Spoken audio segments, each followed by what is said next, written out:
I think often a lot of people don't realise there's an actual person behind somebody's disability. And I experienced this, right, firsthand when I got lost in a park in Glasgow.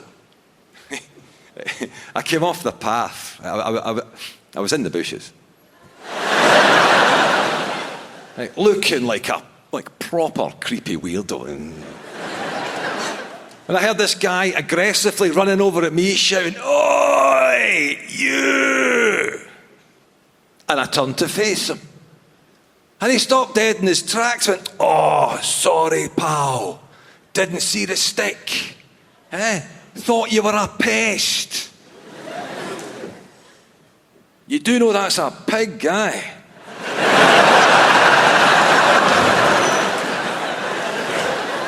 Yes. People only see my disability. I should see how much I can get away with. Do you know what I mean? Like, how much of a blind wronging can I be? Just go into a supermarket, blatantly shoplift a coat. I get busted trying to leave through the plate glass window again.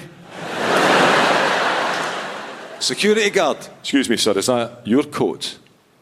"Yes, do you mind taking the security tag off it?" "Certainly, sir. Can I just see your receipt?" Right. Big innocent face. Hand him a blank bit of bog roll.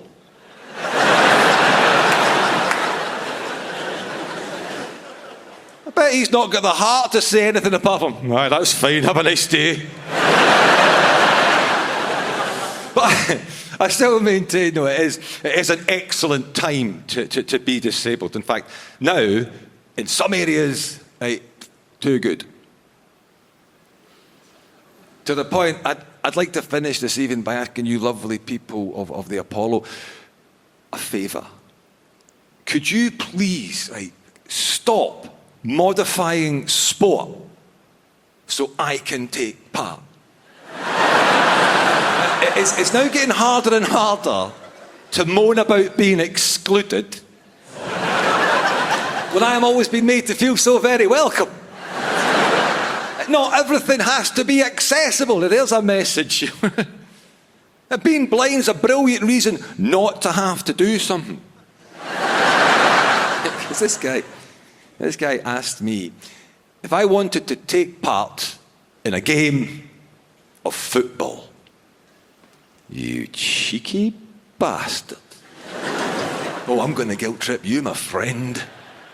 So I'd love to take part in a game of football, yes, but I just don't think the blind man's that welcome in the hallowed turf."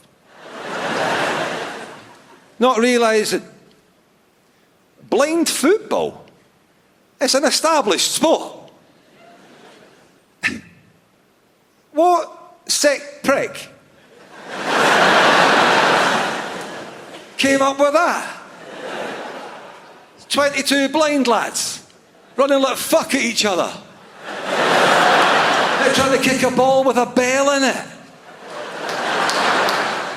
Guys, that's not accessible. That's a blood sport. And who goes to see it?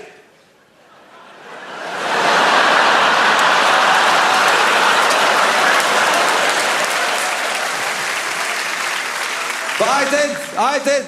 I played my part. I took part in one game. Yeah, they put me in goals. But I learned one thing. In flight, a ball with a bell in it is silent.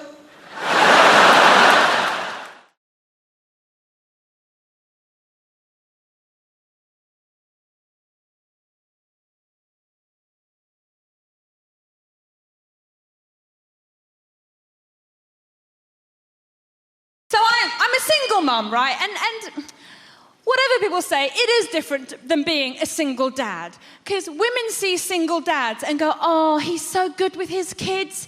Isn't he coping wonderfully? Oh, he's so good with his children. I must have sex with him now." Whereas men see single mums and they go, "Run him out, baggage!" I went on a date with a guy that called my little boy baggage. He's 3. He's not baggage. He's hand luggage. He just fits in the overhead lockers. It's kind of perfect.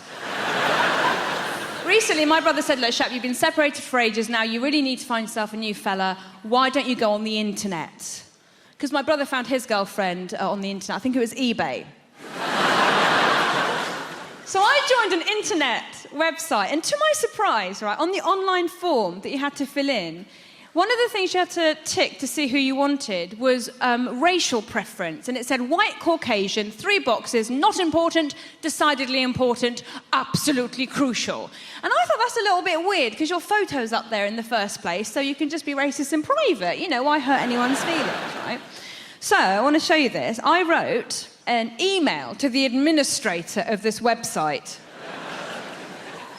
I wrote him an email, basically, in a nutshell, going, what are you on, mate? And he wrote back, going, the choices we provide on our matching algorithms, I had to look that word up, nothing to do with sex,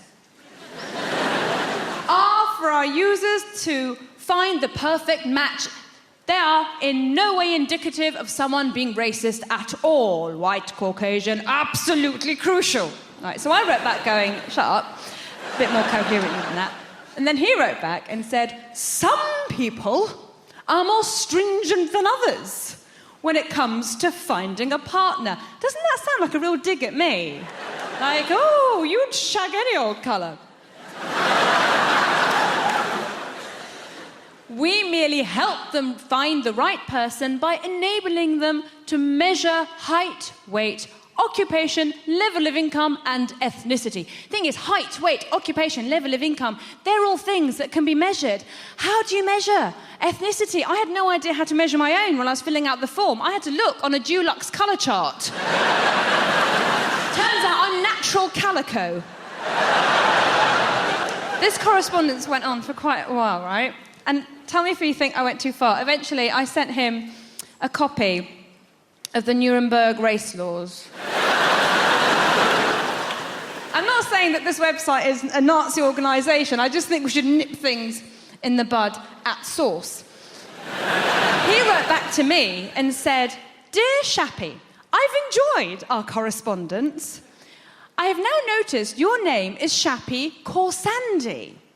Might you be the same Shappy Corsandi I saw on the Michael McIntyre Comedy Roadshow? If so, I am single. And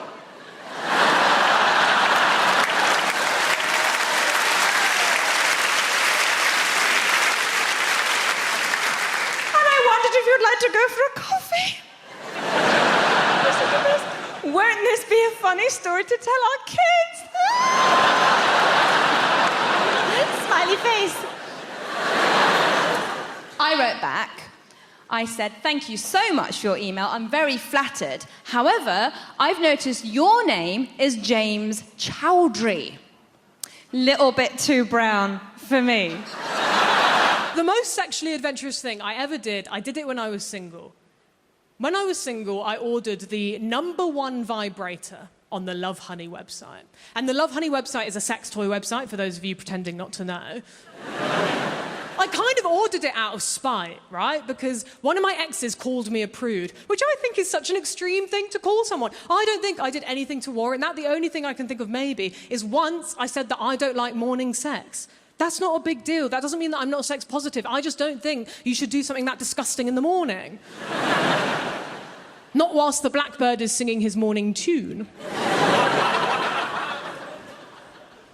But I went on the website. It was late at night. I just ordered the first one on the list because I thought that will be good. That will probably be quite nice. The thing that arrived is so terrifying. It plugs directly into the wall. It has one of those on the end of it. It uses mains electricity. It needs to be pat tested.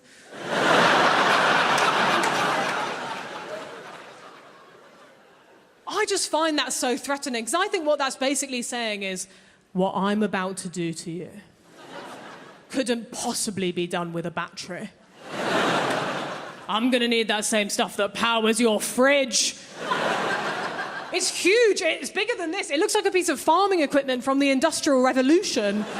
But it's called a wand. There is nothing magical about it. I've never seen this type of vibrator before. All the vibrators that I've seen advertised online are very small and portable, and they're not making big claims. They're just happy to live in your bedside drawer, and they'll be there like, okay, girl, I'm here if you need me.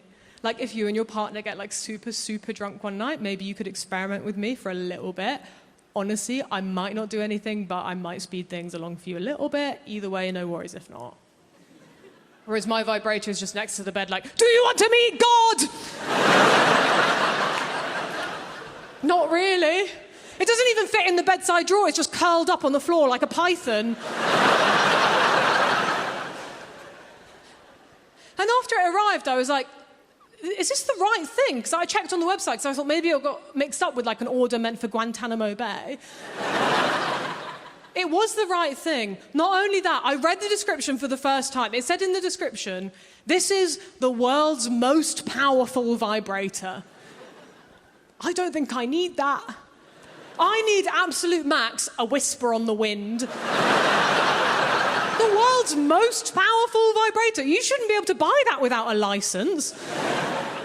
Underneath as well, it said, the vibrator will turn off automatically after 20 minutes for your safety. 21 minutes and there's a danger of death. I don't even want to share. It cost £90. So I felt like I had to try it because I spent so much money. And I don't even have a plug next to my bed. I had to get the extension cable. That felt desperate. I turned it onto the lowest setting. It had 8 settings. I turned it onto setting 1. It was so loud. I was like, there's nothing private about this experience. The neighbours are going to think I'm having a new kitchen put in. At midnight, they're going to call the council. Well, no, they're not calling anyone. They don't have any power right now. I tried it just for like 1, maybe 2 seconds, and I was like, I can smell burning. I can't use this thing. It's going to sand me down. It's going to erode. I'm going to be flat over. There'll be nothing left like Barbie. But it had 8 settings. I thought, I have to see what setting 8 does. Not on myself. I know my limits. I just turned it up to setting 8 in the sky. Fuck me. I was like, I'm going to rip a hole in the space-time continuum.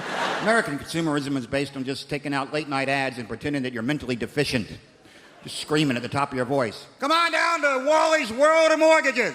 That's right, we've got mortgages. I'm crazy. The boss left with the keys. I'm by the safe. I don't even work here. We're going to give you a mortgage. Even if you never heard of the word mortgage, come on down here. We're going to give you one. Can't pay us back? Won't pay us back? We don't give a shit. Even if you're a trailer park crack whore popping babies out of your womb like self-rising biscuits, come on down here now. You're a homeowner. People will take advantage of that guy. He seems nuts. It's the Ad Crunch Spectacular, whole infomercial devoted to the biggest piece of shit ever perpetrated on the public. It's the Ad Crunch Spectacular. You can have a washboard stomach in 12... Who needs a washboard stomach? Gonna play hillbilly bluegrass music right off your stomach there? It's shit! Hi, I'm Chuck Norris. I used to pummel vaguely Middle Eastern-looking guys for a living. Now I'm selling this piece of shit Velcro nailed to an old ski. Flip it over, it's a canoe. Turn it inside out, it's a lady's evening dress. It's shit! You can have it by tomorrow. Of course you can, because it's a big piece of shit. That's what we do in America. We make lots of crap, but we deliver it really, really fast. Good things come to those who wait, but shit pretty much shows up right away, doesn't it? Pick up the phone. I like the Ad Crunch, bing bong. That was fast. Wacka, wacka, wacka, wacka. I'd love to tell you things are better in America, ladies and gentlemen, but, you know, I don't really know. It's, we have a fantastic president, but most Americans just want to see his birth certificate. Show us your birth certificate, Obama. Because, you know, I know there was I watched the elections here, and I kind of watched them. I kept an eye on them. I didn't get the full brunt of it. Basically, I left the country for a while. Gordon Brown was in charge. I came back. Now, apparently, the country's being led by 2 gay antiques dealers. I don't know how that happened. But at least they're getting along. As Americans, let me explain it to you. There's 2 parties in America. You probably know this. There's Republicans and Democrats. The Republicans are called the red states. Democrats are the blue states. The blue states are generally either on the West Coast or on the Atlantic seaboard. So basically, Democrat is anyone who's seen water. If you go to America, find a Republican and take him to the beach. And even the Republicans hate each other now, so they have a splinter group called the Teabaggers, the Tea Party, Teabaggers, whose leader, of course, is Sarah Palin, future presidential candidate, who spent 2 years governing 8,000 square miles of snow and would occasionally nip out at lunch to blow the head off a moose from 300 yards away. That's presidential material. Another woman who's moved to the forefront, running for a senator from Delaware named Christine O'Donnell, who's running on a platform of anti-masturbation. She actually wants to make masturbation illegal. I give that law 6 minutes. Because the Bible says it's wrong. These are her exact words. Well, if my husband has figured out how to please himself, why am I in the picture? I got news for you. You're not. No man ever whacked one out of the ballpark thinking of his wife, ladies and gentlemen. You'd be thinking of anything. You'd be thinking of a 300-pound Bavarian milkmaid strapped over a barrel, or you banger with a kayak paddle wearing a Burger King paper crown and making a call you Mr. King Big Daddy Spanky Bottom. As you're about to shoot a ropey parabola of man jizz onto her ham-hock buttocks, David Hasselhoff walks in dressed as a Luftwaffe pilot and says you've got a tax refund coming. And if that's wrong, I don't want to be right.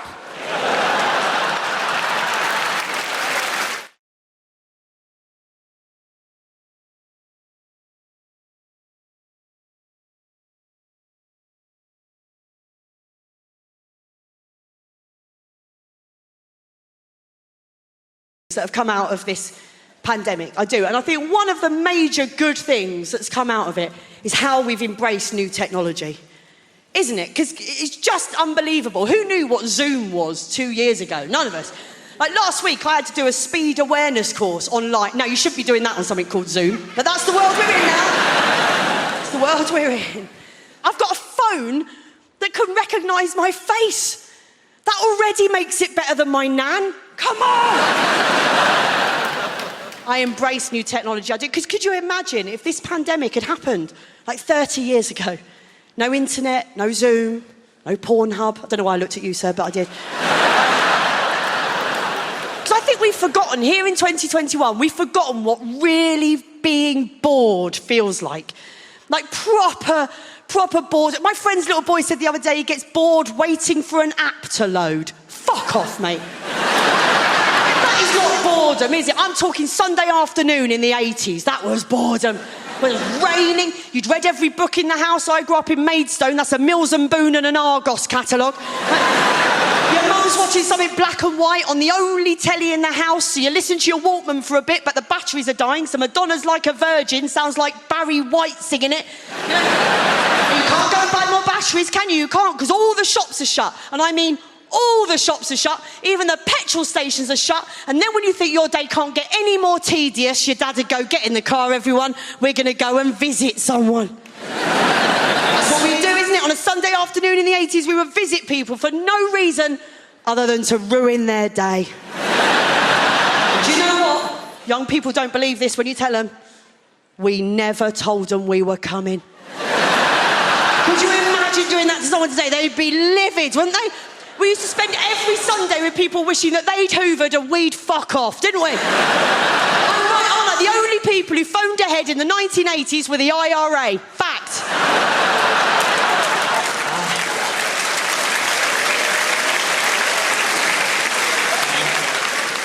I wouldn't be a teenager now, though, would you? I wouldn't be a teenager now. When I think of the things I did when I was a teenager, the thought of that being on the internet forever, it makes me feel physically sick. It does. The way they have to communicate with each other is something I just can't understand. You know, sexting. I couldn't write a sext. I don't know what to put in a birthday card.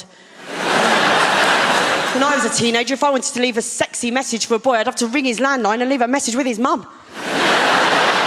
Into what, dear? All over your what? Different times, isn't it? Different times. There was a boy I fancied at school. I couldn't text him to write him a note, stick it in his school bag. And I'd make him a mixtape. Write him a poem. That's all we had, didn't we? I genuinely think a 14-year-old girl today, she would be more freaked out if you sent her a poem than if you sent her a picture of your knob.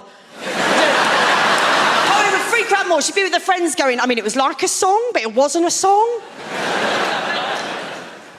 And there was no cock in it. Not even a bollock, no. Different times, you know. Different. Apparently, young people today, they are most likely now to have their very first sexual experience online. Do you know that? Via FaceTime or Skype. They're not even in the same room. You've got one teenager in this house on their phone and the other teenager in this house on their phone, and that's how they're having their first sexual experience. And I just think, do you know what? Getting fingered behind a caravan at a fairground is not ideal. But at least I was getting some fresh air. Some people find very strange things entertaining. There are people out there, some people love scary movies. Ugh, I hate scary movies. They're too scary. They scare the shit out of me. Every time I see a scary movie, I'm scared for days. I hate them, but there are people who love them. There are people out there who actively seek them out, who actually enjoy the sensation of being scared by a movie. I've never understood that attitude at all. I've never been frightened in real life and gone, oh, Jesus. Yeah, I'll pay for that. Yeah, all right. That felt horrible. 13 pounds? Sure, yeah. Let's go now. Ridiculous. My friend's like this, right? My friend Jason loves scary movies. Jason can't get enough of scary movies. Absolutely loves scary movies, Jason. Jason is black, which I only mention because you imagined him white, and he isn't.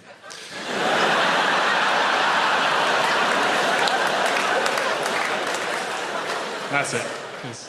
His race is not relevant to the joke. I just don't see why he should have the wrong picture.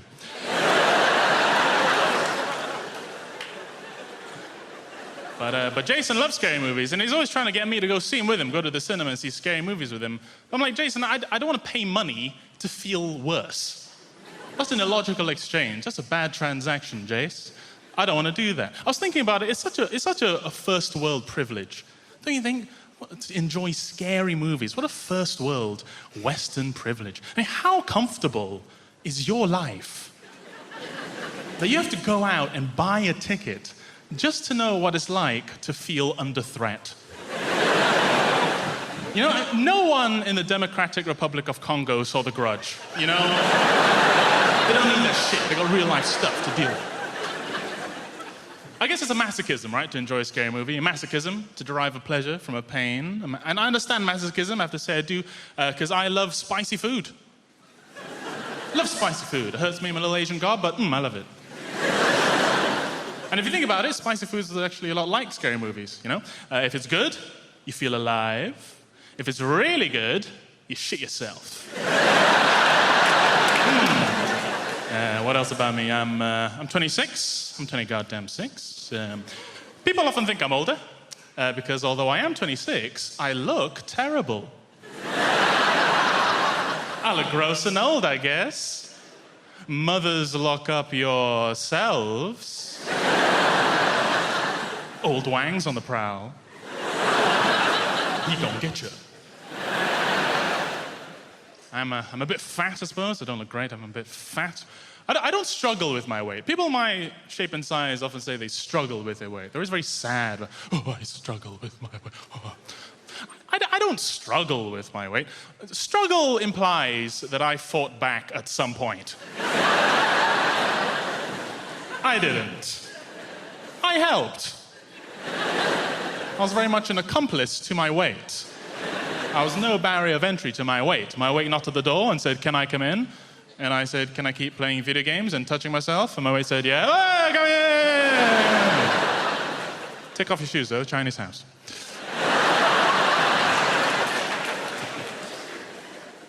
I've been trying to work on my look, though. I've been trying to look better. I'm trying to work on my look. I think it's important for all of us to have a distinct look that we like and to accomplish it as best we can. And so I have settled on the look of Cambodian dictator.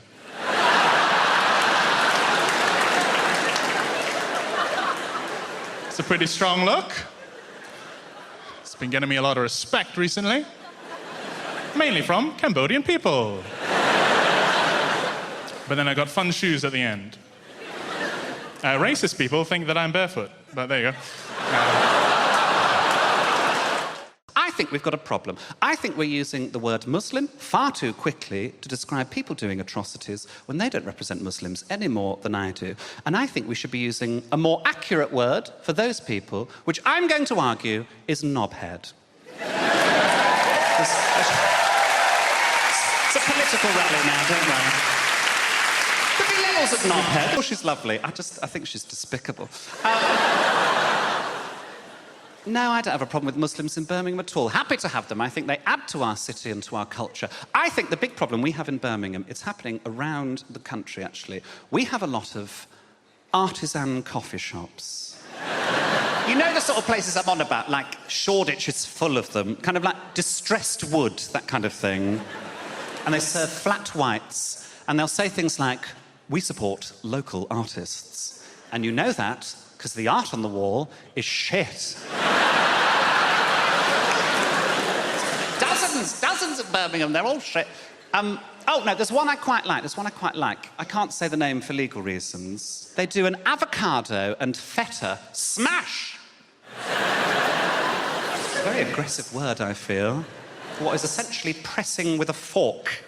Avocado and feta smash. And for £1, £1.50 extra, you can get a poached egg on top. It's a lovely way to start that. And she went, the kitchen was struggling to cope.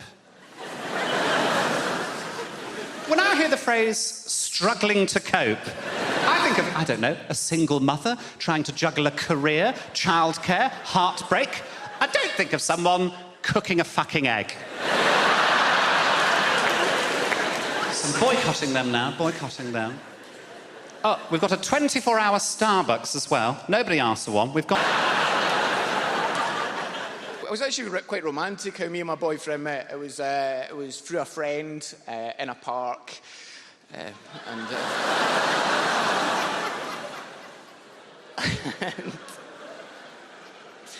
And it wasn't on Grindr though, because that's usually how. Because like straight people, you've got Tinder, and Grindr is like Tinder, except it tells you how far gay people are away from you in feet.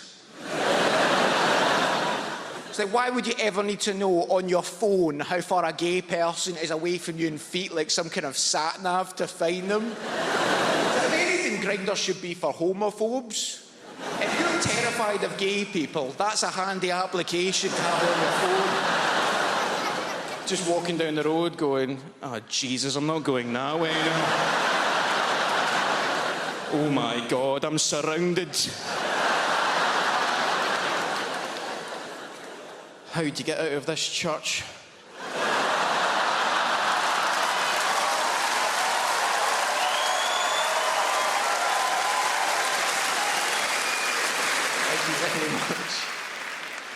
Did you have the thing, by the way? Did you have the thing of during lockdown, your brain would be remembering cringy stories from your past that you'd forgot about happening, but for some reason, your brain was like a sibling waking you up at 4 o'clock in the morning going, oh, I know it's 4 o'clock in the morning and you're trying to sleep, but do you remember when you shat yourself?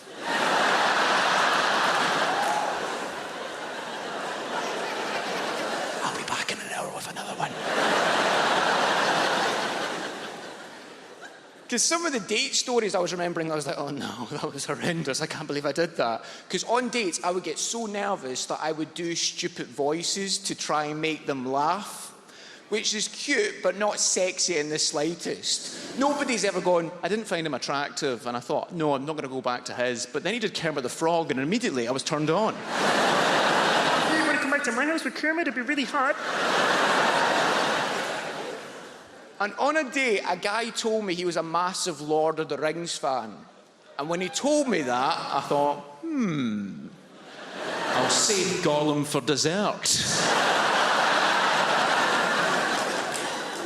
And when he said to me, Larry, I've got to go and get my taxi, it took me by surprise.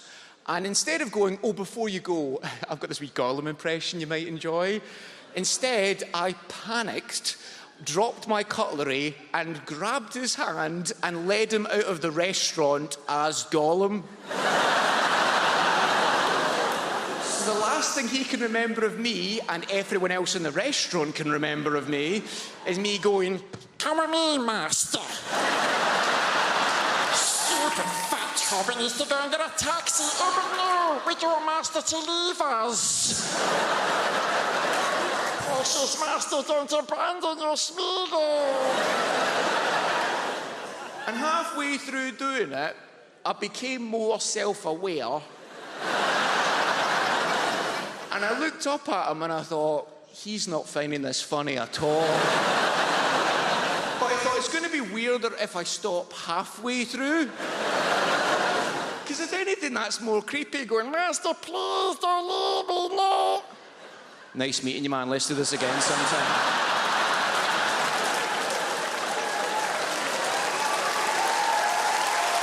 Thank you so much.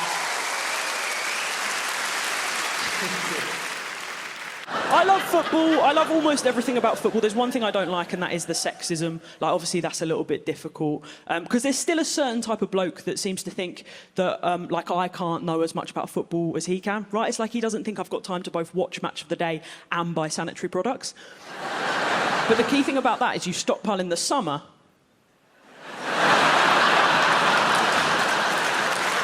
So you're ready for when the season starts in the winter.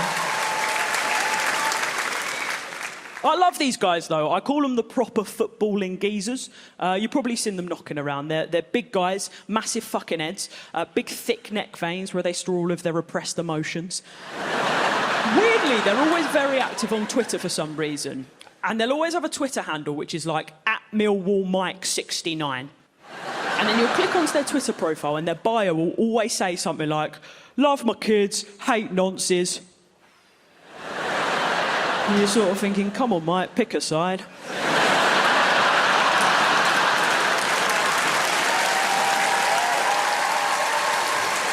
I love these guys, though, because they've recently found me on social media. And what they love doing is they love doing sassy little snarky comments underneath my stand-up videos. And they do these sort of sick burns. And there's a phrase that I've sort of started noticing recently that they're all using.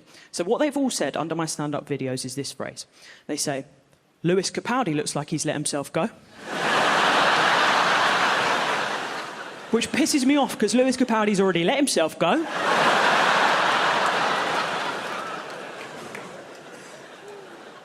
I think what they're trying to do by comparing me to a plus-sized man is to imply that I'm ugly. It doesn't bother me as an insult. Honestly, it doesn't bother me as an insult. I know that I'm ugly. Not in a self-deprecating way, just in the way that all British people are ugly. Do you know this? You are absolutely vile. I'm sorry if you don't know this, you're absolutely vile, OK? And I didn't know this until recently when I started travelling outside of the UK in the last couple of years. Everything they say about us is true. Okay? But it's not your fault. The reason that we're ugly is because, and I'm specifically talking about white British people here, I don't want to draw anyone else into our ugly mess. The reason that we're ugly is because back in the day, the Vikings came over, stole all of our hot women, took them back to mainland Europe, which is why everyone in Sweden is smoking hot, and we look like someone put a wig on some Billy Bear ham.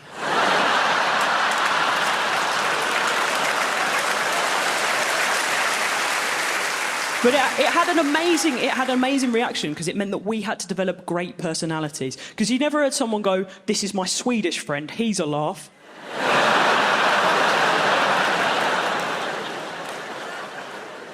So I would say that I'm British hot, which is ugly but a hoot.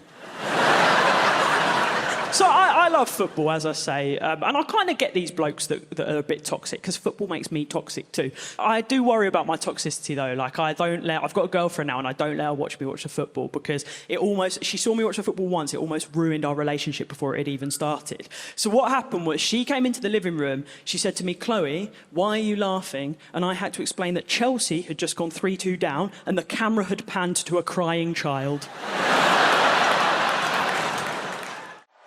I've got 6 kids, can you believe that? No, 3 of them born in the same month. I mean it, from the bottom of my heart. And I will explain myself so I don't seem like a man whore to you guys. The 3 of them are all of the same lady. They are different ages, but they're all born in the same month. That baffled me for years. How do you get 3 kids, same lady, different ages, same month? People, I had to take a calendar and work this one out. I did. I had to count 9 months back from their birthday. Turns out it's my frickin' birthday.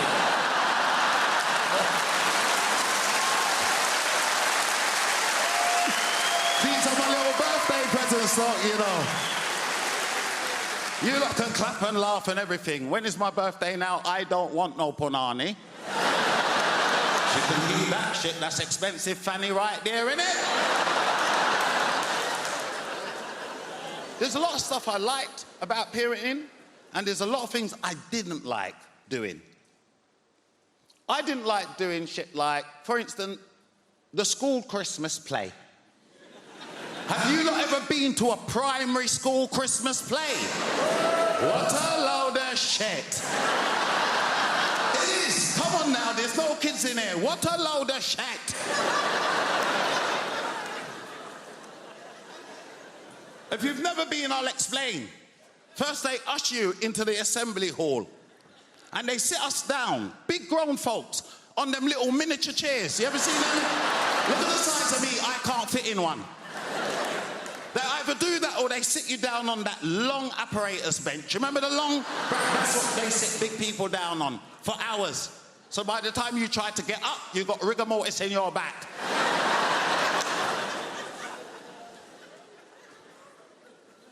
Not comfortable.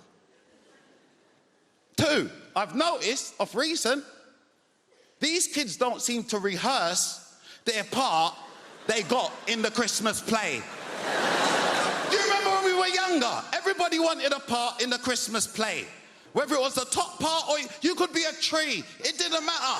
You was gonna play the best tree ever.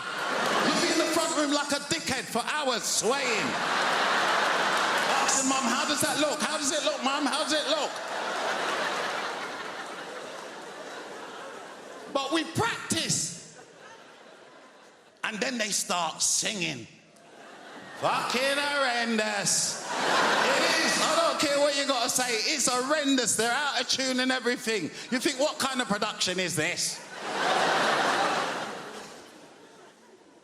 Worst part about it, your child always try to look out for you, don't they? To try to give you a little wave. My children always do that. Look out for me to wave at me, like I freaking know them. You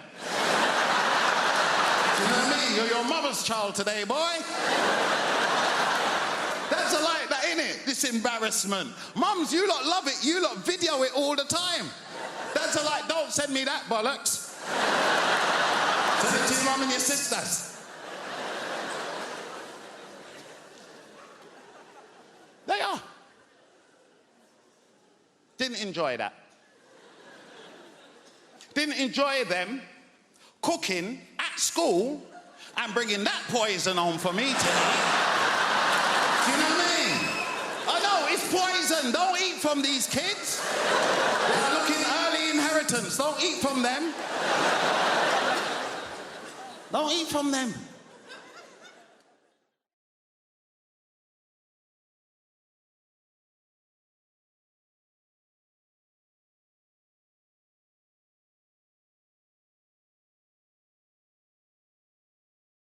It's hard to be a woman, you know, like a lot of women right now, we're posting naked or almost naked pictures online to show how confident we are.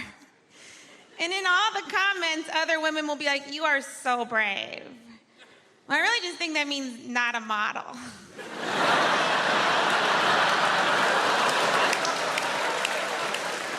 it's not brave. There's no soldier looking down at that picture being like, oh, what a brave lady. You know, a man posts a naked picture, he just loses custody of his kids. And if showing your weird body's brave, then the guy that masturbated in front of me on the subway is very brave. Because he had a real weird body. And he was making weird faces. He might be the bravest man I know. But that's the thing, we're supposed to care so much about our bodies as women, you know? And there's even campaigns that we should love our bodies and be confident in our bodies. Or we could just stop caring about it.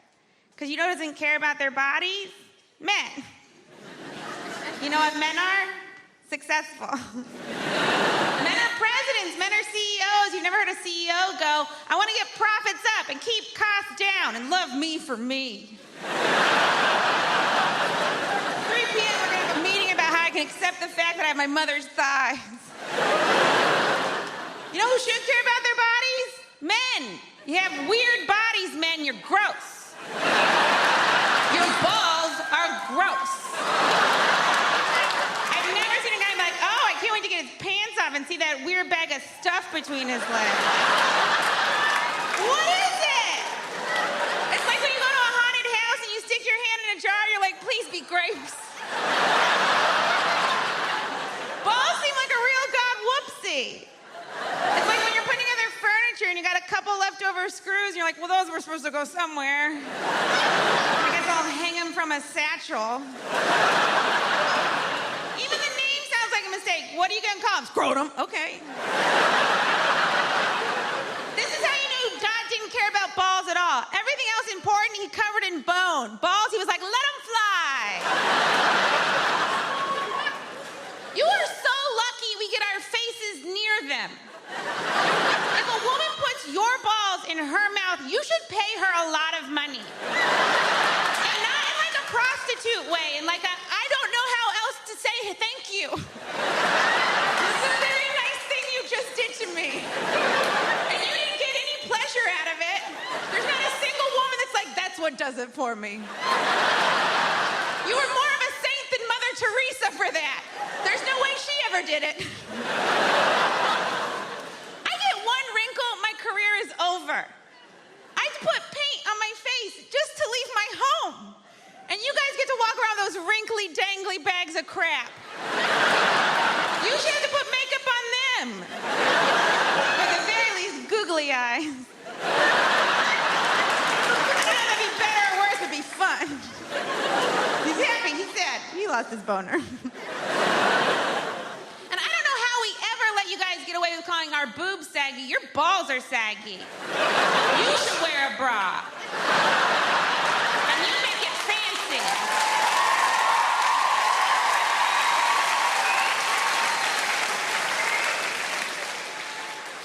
All those women clapping, they meant yours. Liverpool's has a strange relationship with Manchester as well. Is anybody in from Liverpool? All right, thought we might have priced you out. Not to worry. I love Liverpool. It's a beautiful city. And I remember when I first went over there, I support Manchester City, right? That's my football team. And I remember going over there in my Manchester City shirt, and I stopped this bloke at the train station. I said, listen, mate, I'm a bit lost. I'm trying to find the docks. Can you help us out? And he turned around and he went... Which is a word in Liverpool, right? Honestly, right? It means you're not welcome, right? You pick it up quick enough, right? Eventually he got to some sound, he went, hey! Because they're naturally witty, they're born with that, right? He said, what are you doing over there in Liverpool?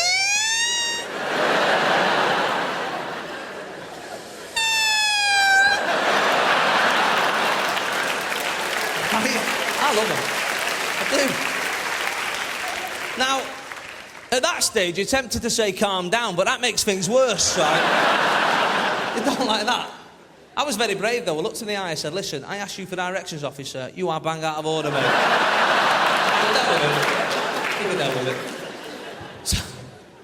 But football, has that problem, doesn't it? There's a lot of cities hate each other just because of the football. I support City, and obviously Manchester United is our nearest club. And we've got the United fans in? Of course we have. We're in Hammersmith. There's always a United fan. Every gig I do, there's a United fan. They're like rats. You're only ever 3 metres away from one of the bastards. Everywhere you go. Everywhere you go is a red. I love football, but I'm getting to this stage where I'm starting to dislike footballers. I don't know if anyone else has this problem, right? But these like multi-millionaires running around the pitch, every 5 minutes. I've hurt myself. There was a bloke a few weeks back, he missed 3 Premiership games with a dead leg, right? Now, that's not an injury, is it, a dead leg, right? When I was a kid, I had 3 dead legs in one day once, right? And that was for free. I still have to do PE and walk home. That's not an injury, mate. My granddad's favourite footballer was a German goalkeeper called Bert Trautmann. Right, now, in the 1956 FA Cup final, does anyone know what happened to old Bert? He broke his neck. Look at you like the quiz team. Bang, straight in, no messing about. Good work. He broke his neck and carried on playing, right? That's how hard they were in the 50s. The metatarsal, not even invented in 1956. He just got up, carried on diving about with a wobbly head, right? Not bothered.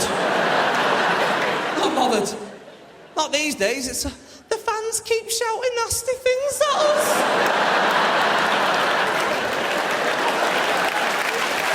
Hands me up. It's right, isn't it? And I'm there in the crowd watching, thinking, do you know what? You're on 60 grand a week. If I think you're a knobhead, I'll tell you, right? And that's the way it should work, because if I was on that sort of money, I'd take it as well. Do you know what I mean? I'd stay an extra half hour at the end of the game just to take it. You don't know, bed? Yeah, I don't know. See you next week, lads. God bless. Take care. Your mum's a knobhead. Yeah, but you should see her house. See you later. Who's the winner? You do a thing in the UK called pre-drinks. Pre-drinks, all right? Some people call it prinks, because they don't even have time to pronounce the whole word before they get on it, all right? Pre-drinks. I had no idea what it was. I had to ask my friend. I was like, Di, what the hell are pre-drinks? He said, Ignacio, it's great.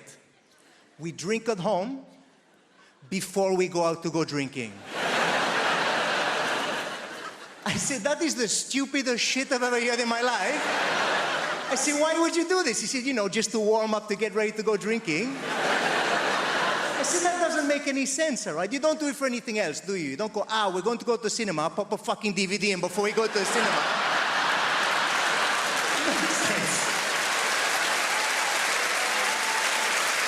Just fire up the old Netflix and do shots of popcorn. Is it made before we go down to the cinema? Craziness. Everything revolves around booze, okay? People in this country start drinking around about 13, 14 years of age. Does that feel about right?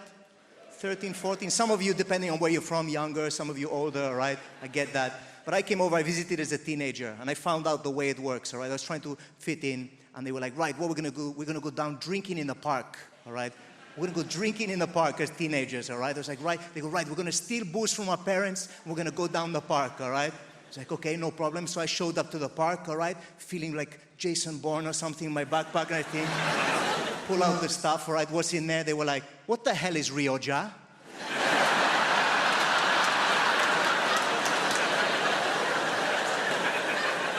Like, it's Rioja.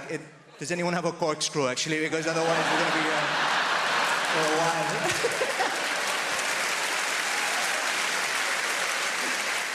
The thing is, like, kids do that, and if they can't steal the booze from their parents, what they do is they'll stand by an off license, all right? And they will wait for somebody to walk past who looks just dodgy enough, but not too dodgy, so they can offer them money and go, hey, can you go in the shop for me and pick me up some beer, some vodka, whatever, we can go down drink in the park, and that person will go get the cash, and then you go there, you get shit-faced as teenagers, it bonds you, okay? It brings you together. At least that was my experience, okay, back in the day. But times have changed, all right? I went to back where my mother's from, okay? My mother's from a little town in Wales called Pontardawe, all right? Don't know if anyone's heard of it. Tiny little town, Pontardawe. Pontardawe is a Welsh word, all right? Pont means bridge, and Dawe means over a shithole, okay? It's not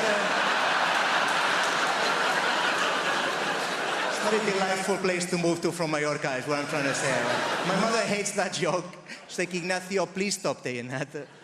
They've taken all of the trolleys out of the canal, all right? Can we... But I was visiting and I was walking to see my mother and I passed an off license, okay? And there's this kid stood by the off license as I'm passing, all right? And he clocks me and I've got my guitar on my shoulder, so he's thinking, this guy's got no prospects. He comes over to me with his cash, all right? And he was like, hey, could you maybe go in the shop? I'm like, I know where this is going. He goes, can you pop in the shop? I'm like, right. He goes, if I give you this money? I'm like, yep. And he goes, and get me some. I was like, I know where we're going. He goes, vape. I was like, what? He goes, vape. I said, seriously, vape? He said, yeah. I said, what flavor? He said, cherry. I was like, of course, cherry vape. All right, rock and roll. I go in the shop. I'm laughing to myself. I can't believe these kids asked me for cherry vape. How times have changed, all right? I go up to the counter. The guy behind the counter must have thought I was insane, all right? I'm laughing the whole way through the shop. I grab the stuff, pay for it, put it in the bag. I walk out. I'm laughing on the way out. I give the kid the bag. I go, there you go, pal. 20 Marlboro Red and a bottle of vodka. Grow up, you little shit. What is this? Vape nonsense.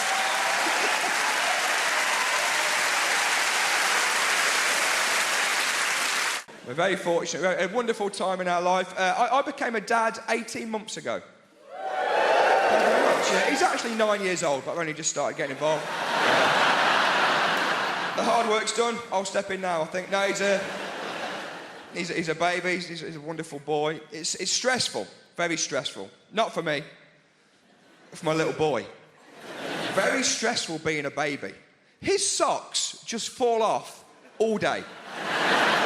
Just start the day, you look down, his socks are off again. Imagine if you were going through that as adults. Your mental health would be in the gutter if you were going through that. I'm amazed that isn't more baby's first words when they learn to speak, not mum and dada. What the fuck's going on with these socks? Seriously.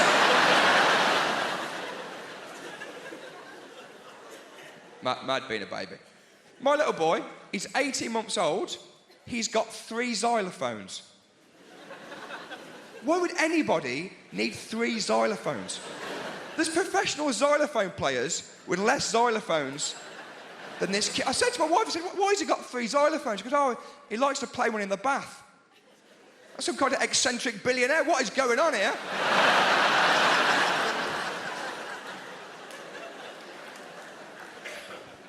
I'm enjoying being a dad. It's changed my whole perspective, to be honest, being a dad. Like, growing up, I used to think that I had an angry dad. Growing up, I always thought I had an angry dad. And now I'm a dad, and I'm like, oh, no. We just pushed a very reasonable man to breaking point. Just a lovely guy. I think being a parent is a lot like eating a pomegranate. Like, there's really nice little bits, but ultimately, I'm not sure it's worth it. It's really hard.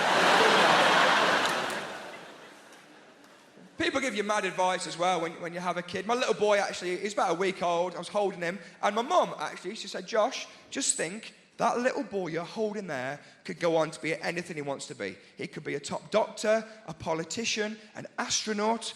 I thought, wow, that's incredible. But also, I wouldn't have thought so.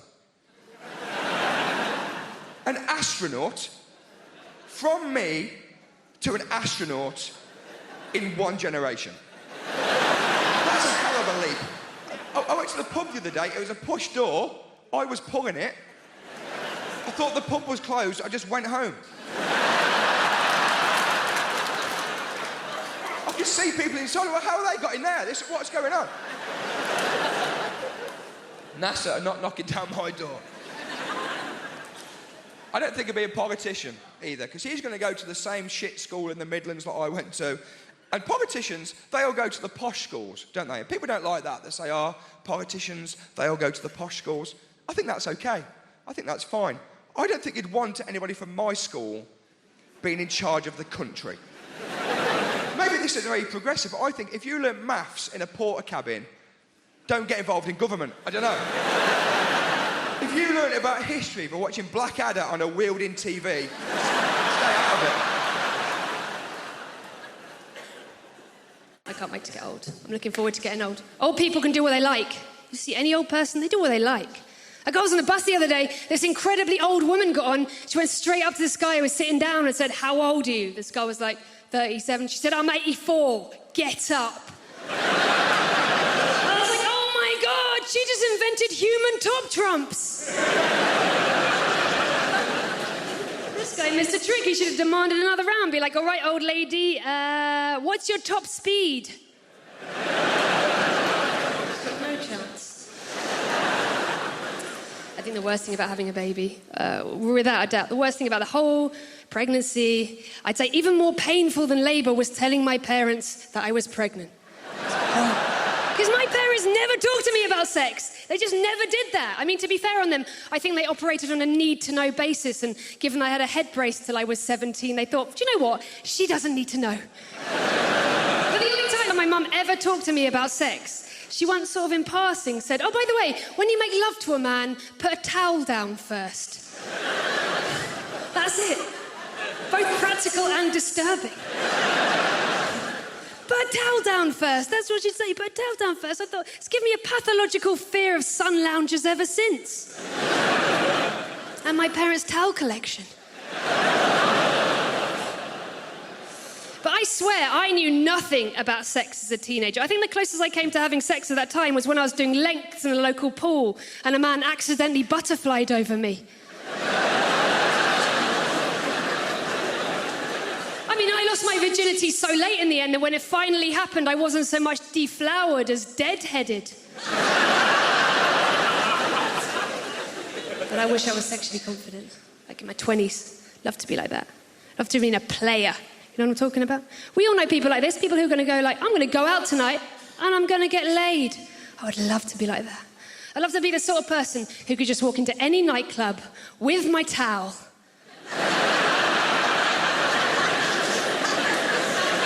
Like Gold Duke of Edinburgh award-winning piece of ass right here. Strippers. It's another person. Weirdly, I kind of admire strippers. I would love to be like a stripper. I would love to just be able to stand on stage and own it. Like, know I was sexy. That would be awesome, you know? I would be the world's worst lap dancer. I could not sit on a man's knee and not want to make giddy-up noises. And strip joints, they're designed to be alluring. I challenge anyone in this room, even if you agree with them or not, to walk past a strip joint and a bit of you is not like, oh my God, what's happening? Because they've got like the blacked out windows and the bouncers on the door. There's always a bit of you that's like, oh my God, what are they doing in there? And it's exactly the same feeling as when I was a kid and I used to walk past the school staff room. People walk past you and be like, oh man, what is happening in there? I mean, it turns out both are full of adults whose lives didn't work out as planned. The thing I find the weirdest about strip joints, if you've ever been to one, everywhere you go, all these big signs, do not touch the women! Please do not touch the ladies! The strippers always say, the fact that the men can't touch us, that's what makes our job really empowering. And I always think, well, that's not really empowering, is it? Because that's the same rule in every other workplace in the country.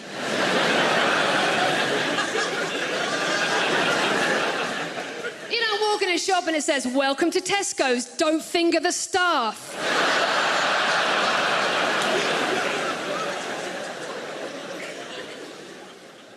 Is there a barrister in the room, by the way? Do you have a barrister here? Yeah, so close. Who you are? What's your name, champ? Mark. Mark, what do you do? Trainee solicitor. You're a trainee solicitor. Okay, so you don't get to appear in court, do you? No. Oh, man, that's the whole fun of it, though. That would be the gas part, just appearing, just doing the walk in front of the jury. Oh, ladies and gentlemen of the jury. Now, that would be the real gas of it all. You don't get that, do you not? No. Oh. Here, let me find out your instincts, though. Maybe you made the right decision, right? When you get to the end of a jury, right? When you get to the end of a jury, you're walking along, and you get to the end, right? And the jury's here. Which way should you turn? Back on yourself. But like this? Yeah. Yeah. See, that's why you wouldn't have made a good barrister. Just that moment there, right? If you're ever in a court, right, and you're ever representing yourself, walking along and blah, blah, blah, blah, blah, blah, blah, your instinct will be to go blah, blah, blah, end of the thing, just go blah, blah, blah, blah, blah, blah, blah, blah, blah, blah. Wrong. This is the way you do it. Blah, blah, blah, blah, blah, blah. But I ask you, when you look into the face of my client there, ask yourself, is he not guilty? That's how you do it, right? A little bit of showbiz, take it for free, right? Anyway, this psychic, this nameless psychic was on recently, this is a completely true story, was on a couple of days before me in a theatre somewhere, right? And died roaring, couldn't do it, genuinely, and to the point that the audience turned. The audience were just looking at her going, you can't do this. You're actually bad at this, right? You can't. And they started taking the mickey. I started going, give me a name, give me a woman's name. Tracy, perfect, Tracy. Let's call her Tracy, right? Tracy. And the audience started going, Tracy, what about my mother? And Tracy would go, is she dead? And they go, no.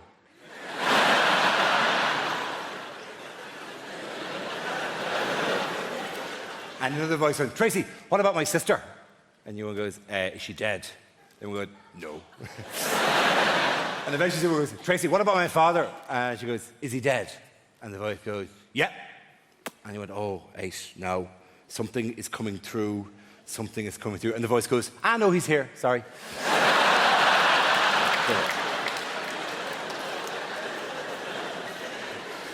They're glorious. They're fantastic. They're fabulous people.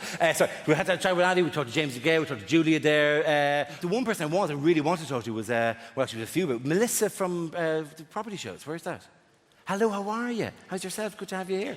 You do the property shows on BBC Daytime, don't you? I do. You do? Yeah, well, you did. What are you going to do next year? Not so much in the property now, is it? That's a kind of a topical one there, isn't it? Do you know what I mean? Like, I'm just picking, you know? What are you going to do? A show called We're Staying Here? Or, actually, the schools aren't that bad. No, do you know what my favourite is? My absolute favourite? The best of all, right? Not grand designs, not location, with respect, not homes under the hammer. Property Ladder is the greatest property show in the world, right? For one simple reason, right? Property Ladder. You know the one I mean? Yeah. Very good. Brilliant. Best, almost the greatest television show, because uniquely, historically, it's the only television show ever that has an expert that nobody pays a blind bit of notice to. Every week, Sarah Beanie comes in and goes, Magnolia, and they go, no, we're painting it black. Every week, she's going, no, please, what are you doing there? We're digging a hole in the hallway to put a swimming pool in. What? She must be off camera every week doing, why am I even here? They don't even listen to a word I say. Every week I give advice, and then they make a big profit, and they think they're as good as me. Well, they're not. And she's in, she's out, she's in, she's out. It's a continuity disaster area, it really is, yeah? I'm not saying anything against her being pregnant, but it does kind of give away how long it takes these people to do a bit of basic plumbing, you know what I mean? In the time it's taken them to plaster the back bedroom that she's been in, she's had 4 kids in the time they've taken them to that. Just stick her in a poncho in episode 1 and be done with it, right? Make her Mexican, she can do the accent. Come in on a donkey going, so you want to develop some property? Yeah. Perhaps you'd like to knock through the wall and make this into a separate bedroom. Yeah, that would rise you many, many pesos for you if you can possibly do that. I don't know about you guys, but I feel like it's too expensive to be dating right now in this economy, man. All my go-to moves for dating, I can't even afford them no more. I'm pissed off, you know? I used to do the Netflix and chill. That was my go-to move, but that subscription is too much right now. I can't afford it, okay? If I had to downsize, I tell girls, baby, we're gonna have to Wikipedia and chill. That's my new move right now. That's where we read the plot of the movie by candlelight. Take it or leave it. Also, bring your phone. We're using your data, by the way. You better be on gift gas. As you go, you gotta go. Those are the rules, you know. There's consequences to that, though. I had a girl break up with me just because I didn't have money, and she got a new boyfriend. He's a nice guy, I know, because I stalk him online sometimes. He's a really nice man. Treats my girl really well. He really does. He buys her expensive handbags and things like that, and that's when I realized I can't compete, man. I can't compete with that. I never even bought this girl a bag for life, not one time. That's cheap. I'll be in Tesco like, baby, you better put that cheese in your pocket. We're not spending that 50p right there. These gold diggers want my plastic bags. They can't have them. That's my bag right there. I'm not a big fan of social media, man. I'm really not. Because I feel like with social media, when you break up with somebody, you can see what they're up to online. I don't like that. I prefer in the past where you broke up with somebody, you could just lie to yourself and pretend that they were still unhappy. That was a good era. I like that. You just be lying to yourself. You be like, man, she probably missing me all the time. She probably sad, you know. Now you just go on her Instagram and you're like, oh no, she 100% made the right decision. Good for her, man. I haven't seen her smile like this in years. In fact, she's thriving. She got 3 bags for life in 1 photo. She leveled up for real, but congratulations to you, baby, you know. You know, when it comes to dating, I feel like the most important thing is finding somebody that you're compatible with, someone you have that connection with. For example, I used to date this girl, me and her got on really well, but there was a problem, and that was she liked dogs, right? Don't get me wrong, I like dogs too, but she liked dogs too much, you know? She liked dogs too much. She used to kiss her dog. That was weird, you know? I don't even know what was weirder. Was it the fact that she would kiss her dog, or the fact that when she did, the dog would make eye contact with me the whole time? That's a weird power play. I said, this dog is an alpha. I don't feel safe in this relationship. This is a toxic masculinity dog right here. I gotta go. I caught that dog listening to Andrew Tate. I said, I'm out of here. I can't do this no more.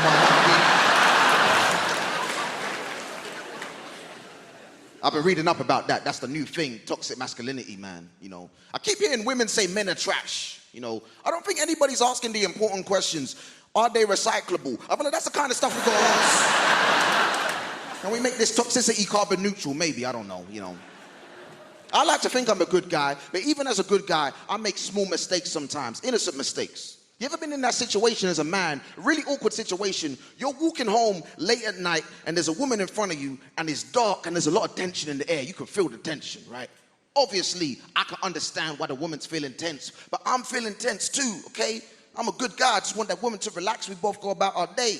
But apparently, it makes it worse in that situation if you shout out, I'm not gonna hurt you! Like that makes the situation more tense. Sometimes they run faster when you do that. Don't do that, guys, don't jump out of a bush and do that. Women don't like that, okay?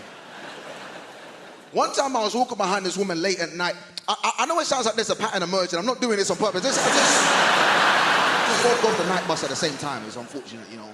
But I'm walking behind this woman. I was like, I don't want to make the same mistake from last time, shout something out, do something dumb. So I thought it'd be a good idea if I did something non-verbal to help put the woman at ease, okay?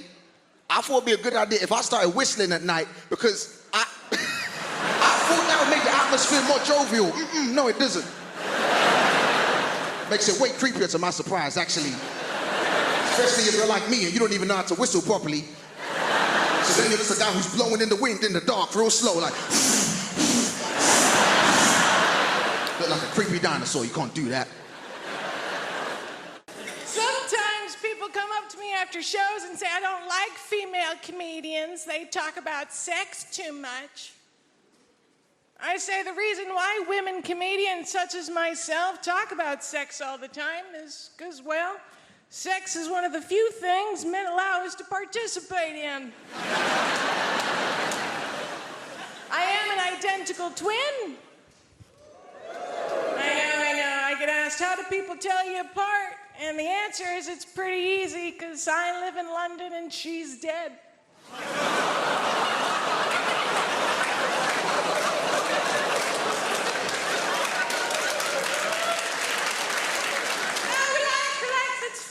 She died at birth. Which I'm absolutely okay with, because that means I'll always be the pretty one. You'll be relieved to know that being American is not my only disability. I also have a very mild form of cerebral palsy. It's not a big deal. In Japanese, it's called no seishou ni mahi. Sounds very exotic. In French, it's called infirmité motrice cérébrale. It sounds much more expensive.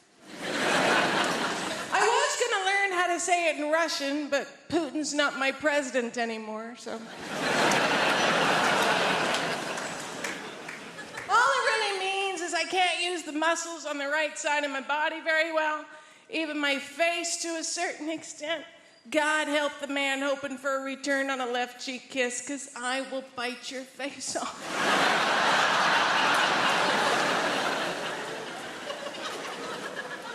Mostly, though, it's my right arm and hand that I can't use. I can place most things in my hand and hold them. I can also give people the finger, if you're into that sort of thing. Just takes 20 minutes.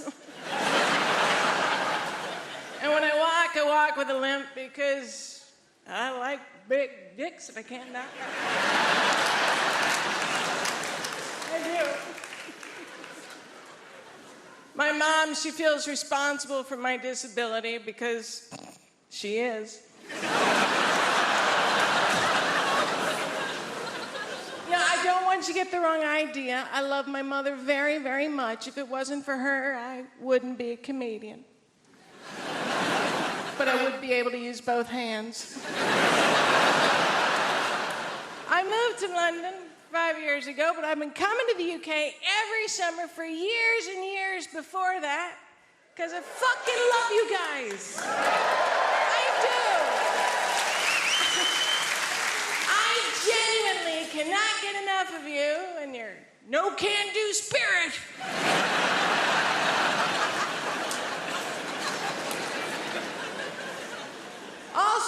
disabled person that can't drive, I've figured out that countries with obvious alcohol problems have pretty decent public transportation. You people drink a lot. There's been a strike going on, and I'm still getting to gigs. That's how much you drink. We Americans, we don't drink as much as you. We physically can't. We're on too many opioids. Now, let me just start by saying, well done to any parents who've made it here tonight. We got parents?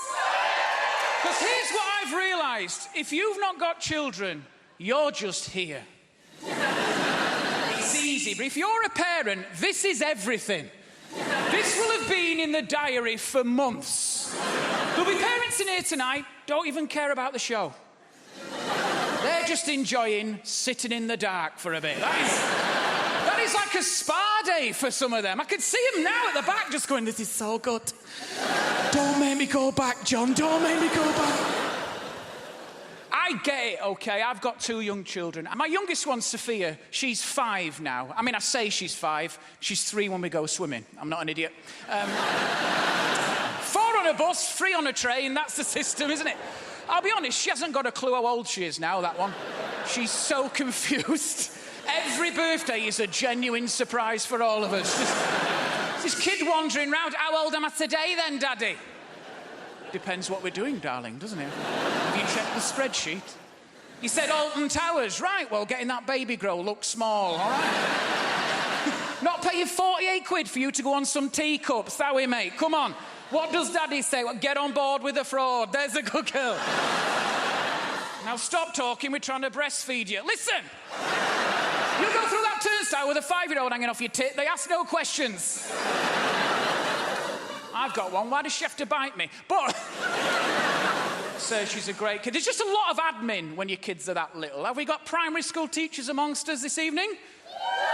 Great. I'm glad you're here, because I can direct all this venom at you.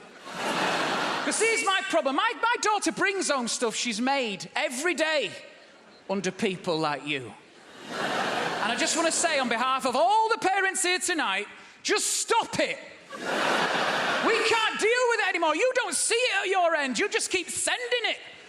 Your carbon footprint is massive. It is. You might as well have driven an oil tanker into a family of puffins, you people. We'll never solve the climate problem with you involved, because it just keeps coming, doesn't it? And it's not arts and crafts anymore. It's emotional landfill. That's what it is. Because Gemma will say, oh, she's put a name on it, so we have to keep it. We don't. We don't. She's not Banksy. Get it in the bin, mate. Do you know what I mean? It's another picture of a sheep out of dried pasta, innit? We've had 4 this week. I tell you, no wonder there's a school meals crisis. Stop sticking it on paper and cook it, you morons. We'll feed these kids for years. I'm just envious of my parents now. Their lives are so simple. Like, they're retired. My dad loves being retired, mainly because he's paying the world back one day at a time for all the misery it's caused him. He sets his alarm 8 o'clock every morning, gets up, gets out into rush hour traffic. Just gets in everyone's way. That is a day out for that man now. Nowhere to go, nothing to do. Sometimes he'll even take the car. But, of course he takes the car. How else would you tow a caravan? But he's a great man. There's a man down here, so it reminds me of my dad, mate. Yeah, you don't look like him. It's just he's bitterly disappointed in me as well. That's fine. For everyone. He's called Roy, my dad, Apollo, which is a very manly name, isn't it?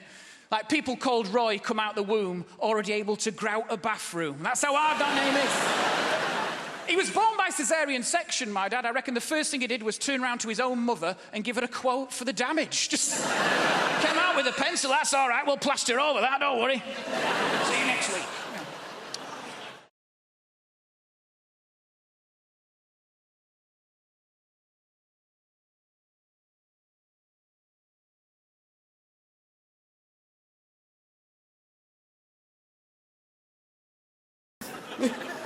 You were excited about the release of Windows 7, weren't you?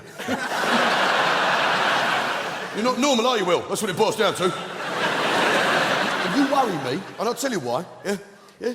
I mean, you're a nice lad. But what you're forgetting and that everyone else here has remembered tonight is that today is tomorrow's history, isn't it? Yeah? Think about it. Today is tomorrow's history. And yeah, history's written by the winners, Will. Yeah, French history books, of course, are blank from cover to cover. The point is... Yeah, and I'm worried, what if the world ended right now, ladies and gentlemen? What if the world ended right now? And it could happen. The ice caps could melt, we'd all be drowned, couldn't we, yeah? Or someone could leave the taps on, we could all be drowned. The greenhouse effect could take effect, couldn't it? And the world would be plagued by a plague of tiny green unripe tomatoes. Yeah, it could happen. Yeah? Well, the Chinese, all of them, Chinese, all at once, all of the Chinese, all of them could jump up and down, like that. And crack the Earth's crust. It could happen, Will. Thing with you, Will, is I'm worried. What if the archaeologists of the future, in a million years' time, you know what archaeologists are like, ladies and gentlemen? Yeah? They dig a hole, they find one leather shoe, and then they can paint a picture of an entire bloody city based on the strength of that one leather shoe. What if, in a million years' time, they find you, Will, the sole surviving remnant of all human civilization? Yeah? They're going to think we're a bunch of wankers. It's not personal. It's for the sake of everyone else, my friends. If in a million years' time they find you at the bottom, they find an aspirin inhaler, a tub of E45 cream, a book of blank verse, some subtitled French films, and the manual for Windows 7. And they look at you and they look at us, and we will be judged. So, I'm offering you something, mate. What I want to do right now, for the sake of all mankind, is fix you. Right now, live on stage. Yeah? Up you come, Will. Round of applause for Will. Up you come, son. Come on, son. Of course you come, pal. Welcome. Welcome. Look at them all. It's Will, ladies and gentlemen. It's Will.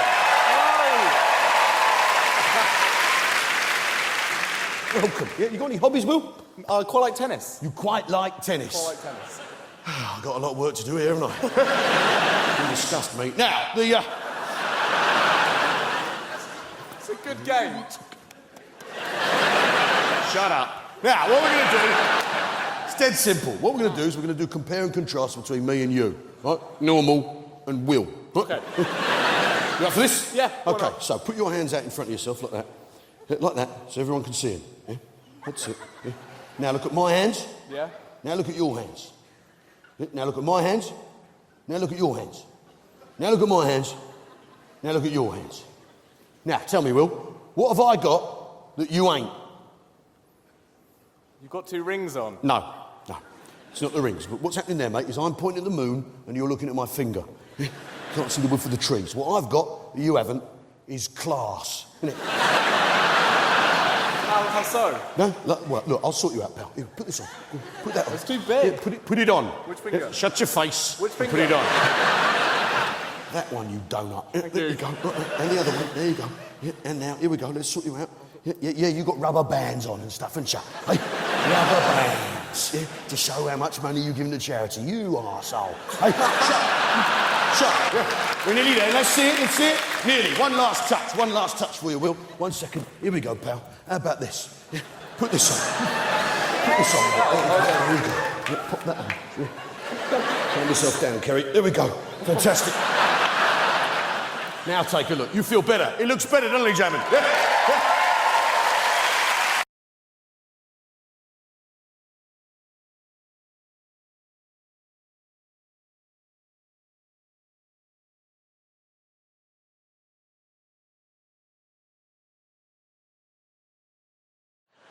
Let's lighten the mood a little bit. Let's talk about terrorism. Terrorism. Listen, one of my main issues with terrorism is simple, all right? It's got people that have known me my entire life doubting my credibility, all right? It's mad thing. And I want to let you know, all right? You guys are a little bit worried at the moment. I'll make it explicit for you. I am not a member of ISIS, all right? I'm not, okay? I have nothing to do with those people. I don't follow their ideology. That's because I've got 6 months left on my Al-Qaeda membership. I'm a lot... Where did they go? My gosh. I'm going to get some water, all right? Flip me, it was a bad choice wearing this heavy-ass jacket, you know what I mean? And you know what, actually? Ooh, it's squirting all over the place. I tell you what is the biggest threat to Muslims on the face of the planet today, all right? Dehydration. We cannot carry around clear liquids in a bottle anywhere, all right? Exactly. Dying up here on this stage, dying in airplanes, stressing me out. But the thing about, listen, hey, can I pop this here? Bruv, can you have that? Thank you, my G. One of the worst things about terrorism is how it's got people doubting my credibility. People I've known my whole life, all right? I want to give you an example. I've got a neighbor, okay? She's called Maud. She's known me for 27 years. And because of the media narrative, the way that the media portrays Muslims, minorities, Black Lives Matter, the world is very divisive. Who in this room just wants to live and get along? Make some noise. Exactly, we all want to, all right? But the media has got people doubting me, all right? So I've had my neighbor 27 years. We've got it's a nice, simple thing. It's a neighborly thing to do, all right?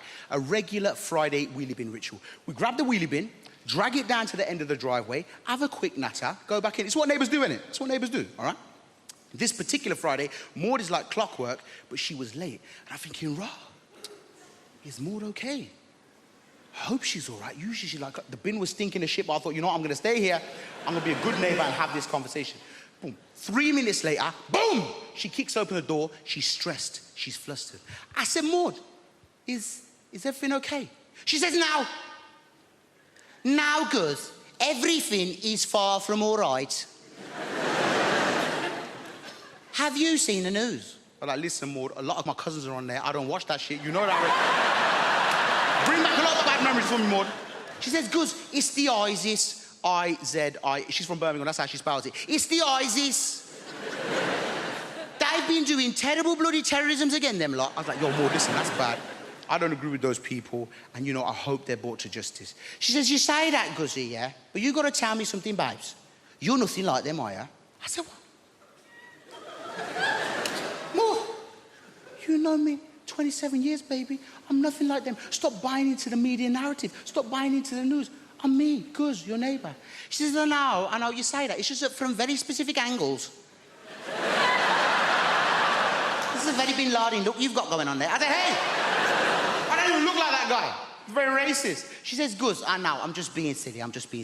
But you just do me one more favour though, babes, okay? It's just more for my rod, really, yeah? If you hear anything about it before the news does, just let me know.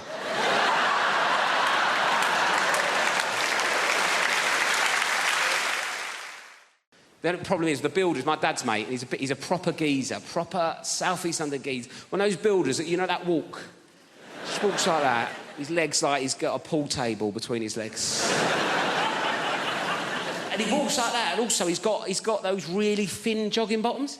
You know those like grey jogging bottoms that builders wear? I don't know where they get them from. They're so thin, and it just grabs onto anything that's there. It's just, I feel like I'm getting stared out by his knob and balls as he comes in. And sometimes it's weirder than him being naked. I don't know why. It feels more intrusive. He's like, hello, son, what we got here? I don't know. Everything's walking around like that. I reckon I could draw his knob and bollocks from memory better than mine. So he's coming like that, and I'm like, oh, God. I go, do you want a cup of tea? He goes, yeah, I'll have a cup of tea. I went, how many sugars? He went, 13.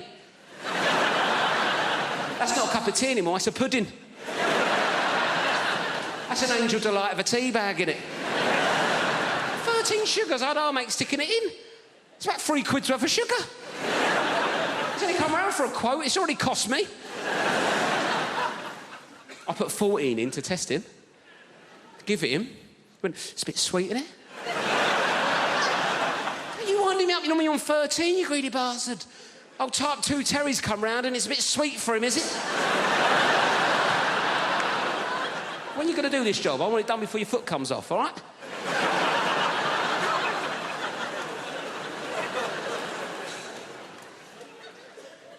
Anyway, I had a Kit Kat in the fridge, right? I thought, right, let's get him back on side of Kit Kat, right? He's into sugar. I like introducing people to new things, see if he wants a Kit Kat. 4-finger Kit Kat. Like, how would you eat a Kit Kat? 4 fingers? I've said that wrong, haven't I?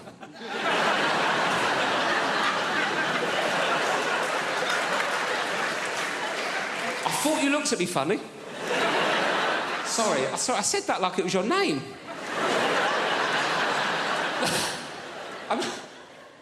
I meant to say... I don't know what I meant to say. I meant to how would you eat a four-finger Kit Kat? But I went, how would you eat a Kit Kat? 4 fingers.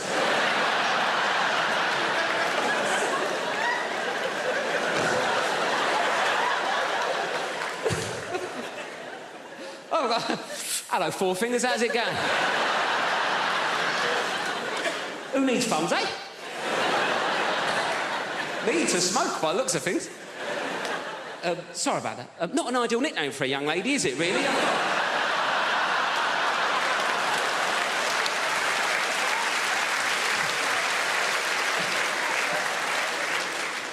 So what would you do? 1 finger at a time? Is that what you'd...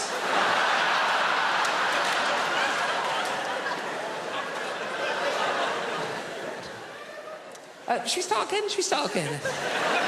Sorry, what's your name? Anita. Nice to meet you, Anita. Sorry for calling you 4 fingers. Anyway, Anita, how'd you eat a Kit Kat? That's what I was going for. 1 at a time. 1 at a time, right. 1 at a time's a normal approach to a fourth. Got there. Yes.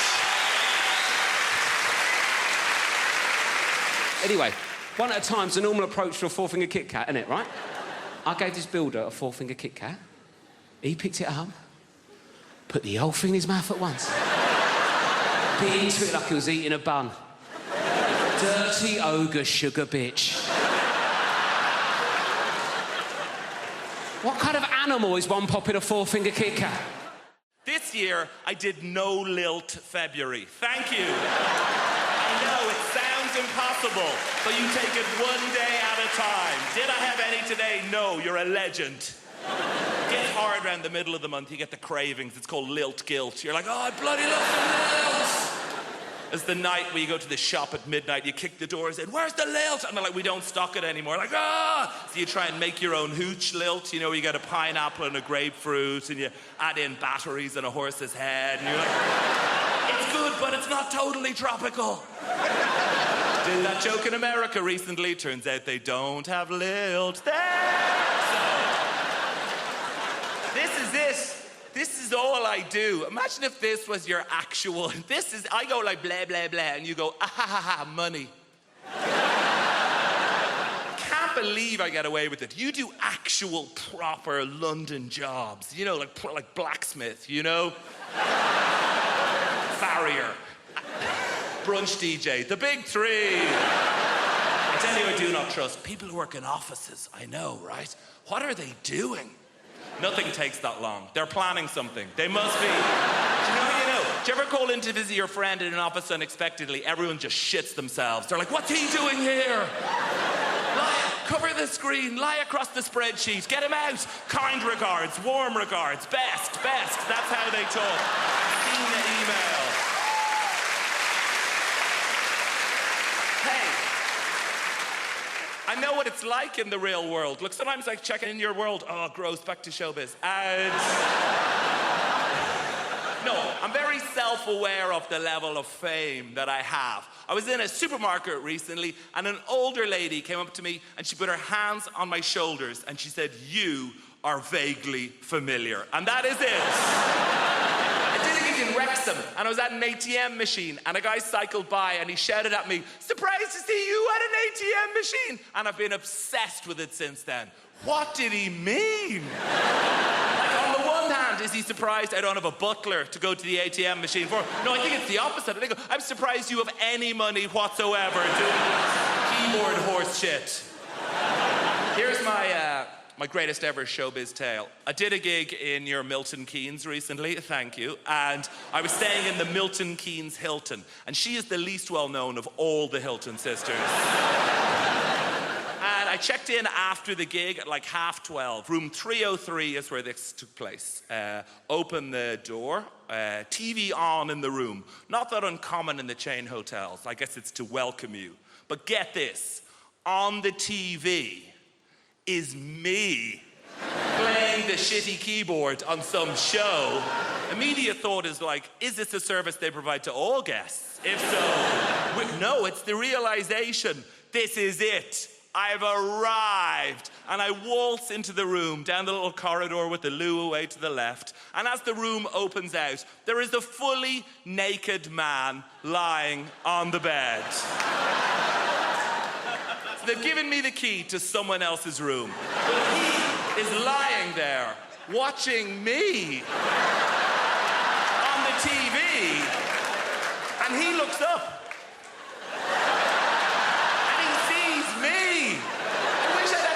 To think of something smart. What I say is like, oh shit, sorry about it. I could have said anything and I'd be a legend. I could have been like, oh, you enjoying this? Ah, no boner. And just walked out of it.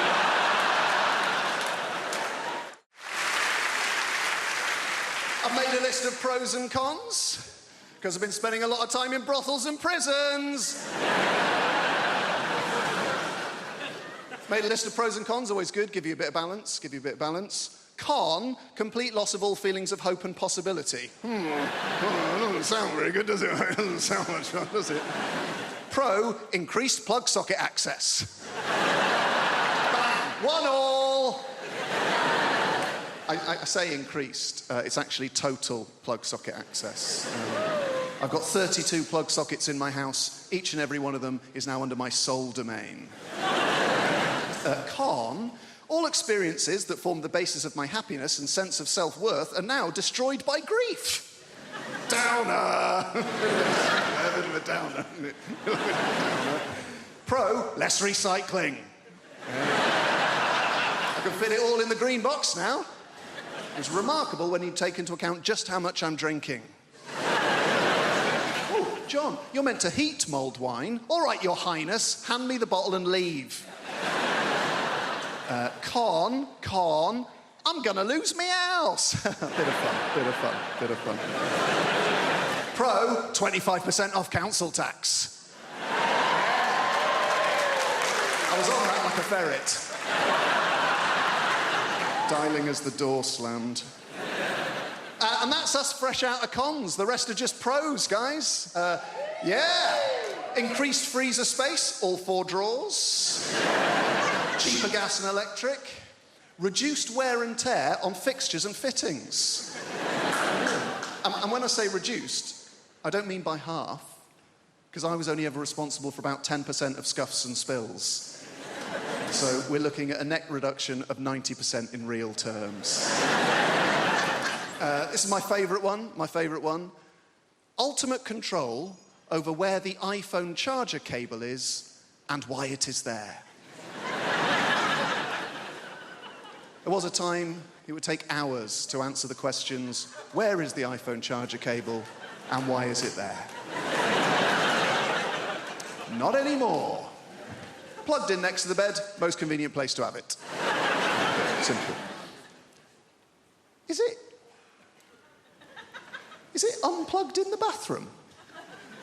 No, it's not. It'd be a ludicrous place to keep it. There's no plug socket in the bathroom. Is it in the front pocket of a rucksack you no longer use? That'll be the last place you look. That'll be very frustrating. Is it plugged in on a train we have alighted from? No. It's plugged in next to the bed because that's the most convenient place to have it.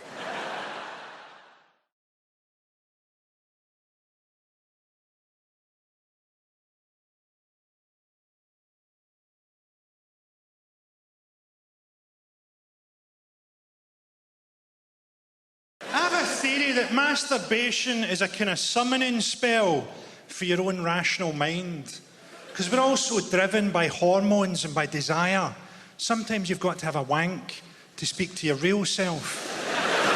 You have a wank, you go, oh, I should have shagged my ex one last time. I'll text her, I'll meet her, I'll shag her. And then you come and a little voice comes on in your head that goes, yeah, don't do that, mate.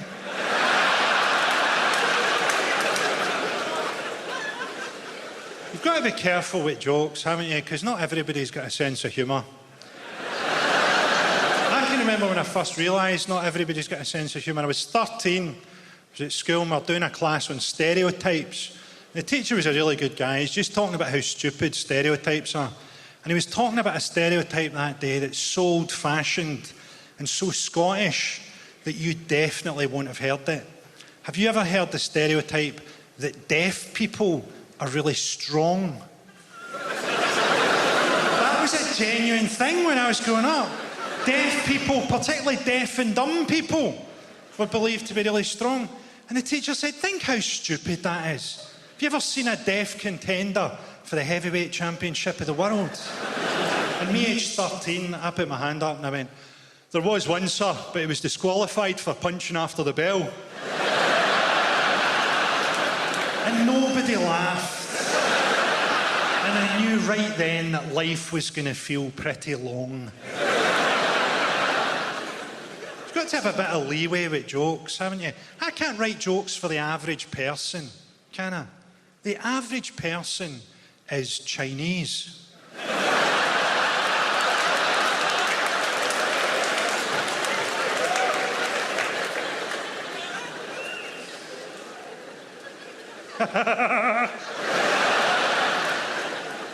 So I'm from Glasgow, a city where people think that hepatitis B is a fucking vitamin. To explain Glasgow's attitude to you, this happened to me recently. I was having a wee snooze in a park, because my career's been going really well lately. I was having a wee doze under a tree, and a guy came up to me and he went, do you know your problem? You're fucking unapproachable.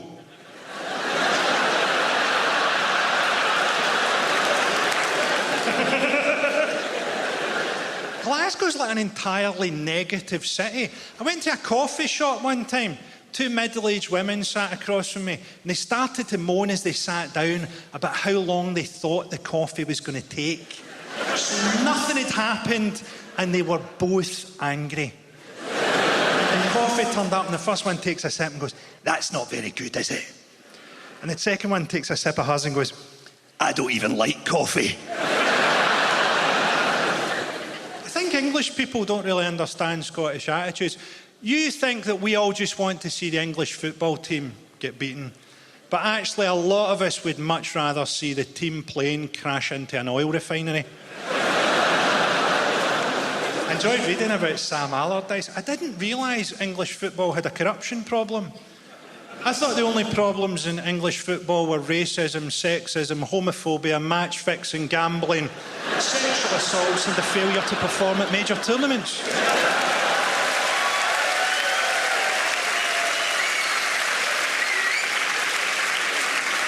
I was in America. I done a gig in America, in New York, and after the gig, a guy said to me, hey, buddy, are you actually Scottish? And I said, yes. And he said, man, your English is really good.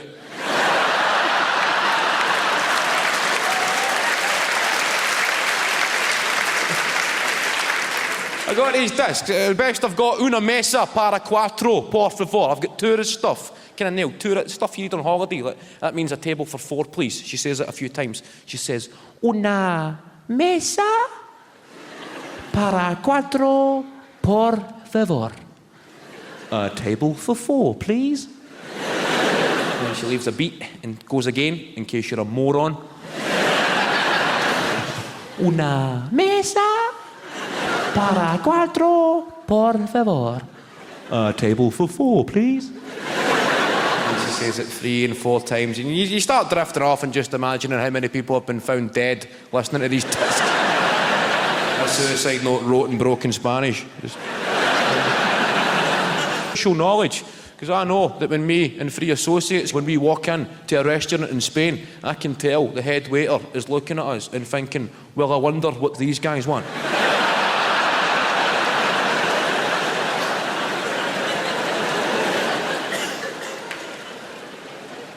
Fortunately, I'm on hand to defuse the situation. I have been thoroughly briefed. I step forward and say, una mesa para quattro, por favor. And we get sat at the table for 4. Guy brings the menus in Spanish, and I crumble. Everybody else is losing their minds, going, what the f... What's a hamburgeressa?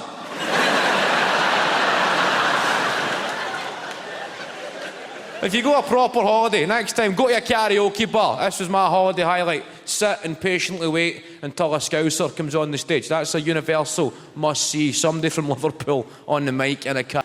I was on holiday recently. I was on an all-inclusive. We all love an all-inclusive holiday, don't we? Oh, aye. Chips and gateau for breakfast. Yes. I always think it's amazing. I can always identify where people are from on an all-inclusive holiday. It's fascinating for me. Like, the Italians, you can always tell the Italians because they could put on a bag of rags and look amazing. Then you can see the Germans, and they're quiet, and they're reserved. And then there's us, the British. That's interesting, isn't it? Because we all want to become pals with each other. I've had a pen pal in Woking for 25 years that I met in Lanzarote. But it was a really, really interesting for me because there's a way I can always tell if someone is from the south of England on holiday. And it's I don't need to hear your accent, nothing. The way, number one, I will tell if you are from the south of England is it will be 9 o'clock at night. It's 28 degrees. The moon and the stars are out. And you come out wearing a wee jumper. Because it gets a bit chilly. It's 28 degrees. The moon's out. I'm Scottish. I'm like, past the factor 50 hen. I do not trust the moon burn. Get me the factor 50. Then there's another way I can always tell someone is from the south of England. You and I are on an all-inclusive holiday. We can eat as much as we want. And they will go to the bar and they will order a half pint. No, you can't order a half pint in Scotland. Next time you visit Scotland, try and order a half pint. That is one of the most tense conversations you will ever have. About 3 months ago, I went to a bar in my home city of Glasgow, and I says to the barman, can I have 2 pints of lager and a half pint of lager? And he looked at me, and he went, what was that? I said, it's 2 pints. He went, no, just the last one. I went, it's just a half pint of lager, mate. Hold on. Come here. Tell him. Just the last one. I went, it's just a half pint of lager. Is that for you? It's for my pal. Ah. Are they on antibiotics?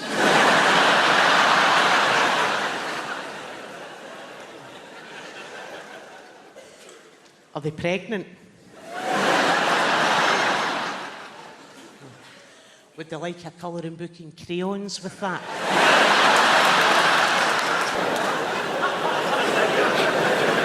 I'm from Glasgow. If I had to explain Glasgow to... British Army have got a big recruiting drive on in Scotland at the minute. Because that's what you need if you're fighting an unwinnable war in the desert. More ginger people. That's why they couldn't send Prince Harry. They couldn't afford the resources required to start developing factor 60,000 sunblock. It's not always the friendliest place in the world, Scotland. I once saw an English guy in Glasgow trying to order a pint of lager and lime, and the barman went, we don't do cocktails. We can't just be dour, negative bastards up there. John Logie Baird invented the TV, and when people came up to congratulate him, he went, aye, but there's fuck all on.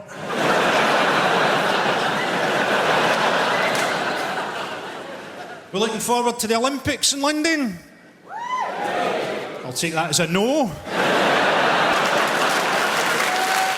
You don't need to be in the army these days to get a gun if you're a young person. A lot of gun crime on the streets, a lot of caps getting popped. I don't really know the solutions. I just know the problems. It used to be in the UK, at 14 years old, you could legally be in possession of an air rifle, which is not a proper gun, it's still SWAT, right? But that get moved to 17 years old, because you know, 17-year-olds, they're dead responsible. If somebody was pointing a gun at you, you'd be going, that's fine, he looks about 17. He's good. He knows what he's done. 17 years old to be in possession of a firearm, but you've got to be 18 before you can be in possession of fireworks. 17, you can shoot somebody dead, but you've got to wait a year before you can frighten the shite out of a cat.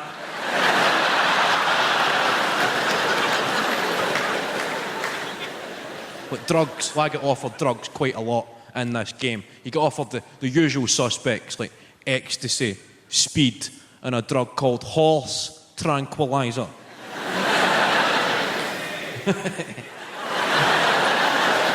You shouting yay or nay? There.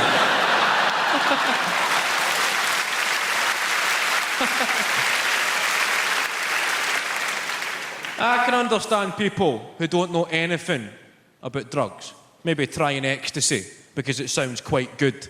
Well, the connotations of the name, ecstasy. You think of states of euphoria and happiness. And then speed is pretty self-explanatory. Then horse tranquilizer. That hardly sounds the most sociable of evenings.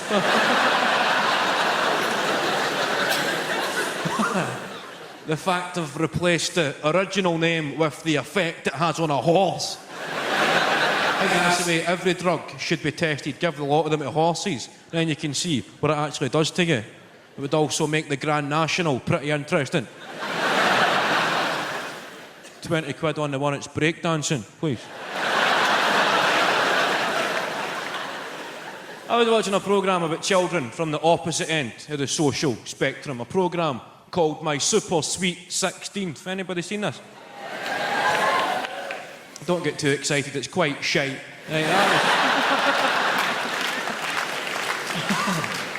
I was watching it about 2 o'clock in the morning when the TV's quite shite. Anybody watch late night telly?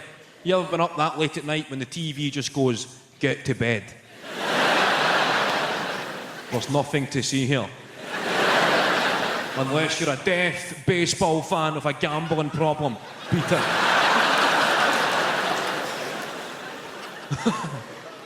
Does anybody watch these late night Channel 5 phone-in quiz shows? Anybody seen these, like Quiz Mania and The Cash Vault? It's just robbing drunk people. No, you come in at night, there's some guy going, okay, everybody, okay. Thanks for watching, okay? For £10,000, we're looking for a guy's name.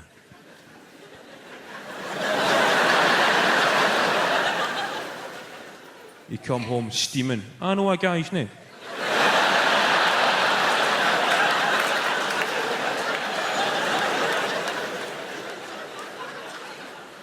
£10,000. I know a few guys' names. I think often a lot of people don't realise there's an actual person behind somebody's disability. And I experienced this, right, firsthand when I got lost in a park in Glasgow. I came off the path. I was in the bushes. Right, looking like a proper creepy weirdo. And I heard this guy aggressively running over at me, shouting, "Oi, you!" And I turned to face him. And he stopped dead in his tracks, went, "Oh, sorry, pal. Didn't see the stick. Thought you were a pest." You do know that's a pig, guy.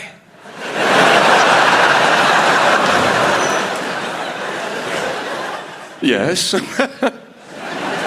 People only see my disability. I should see how much I can get away with. Do you know what I mean? Like, how much of a blind wronging can I be? Just go into a supermarket, blatantly shoplift a coat. I get busted trying to leave through the plate glass window again. Security guard. Excuse me, sir, is that your coat? I say, yes, do you mind taking the security tag off it? Certainly, sir. Can I just see your receipt? Right. Big innocent face. Hand him a blank bit of bog roll.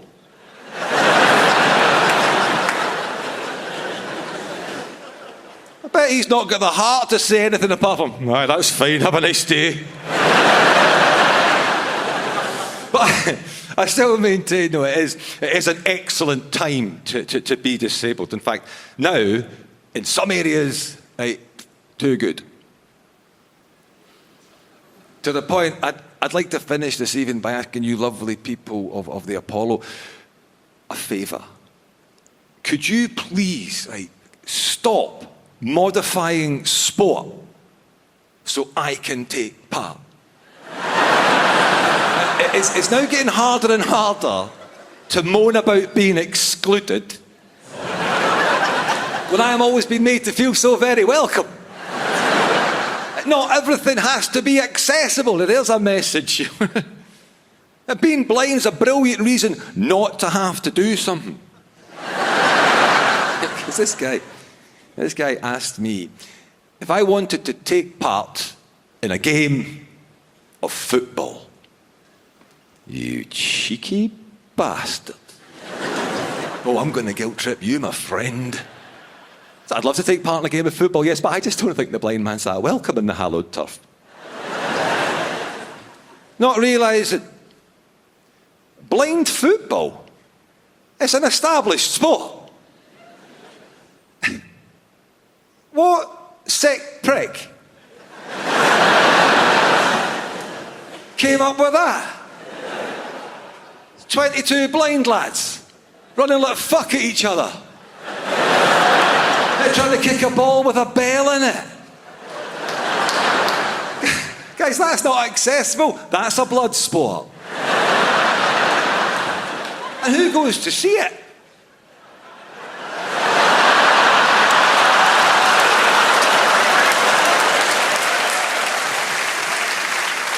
But I did.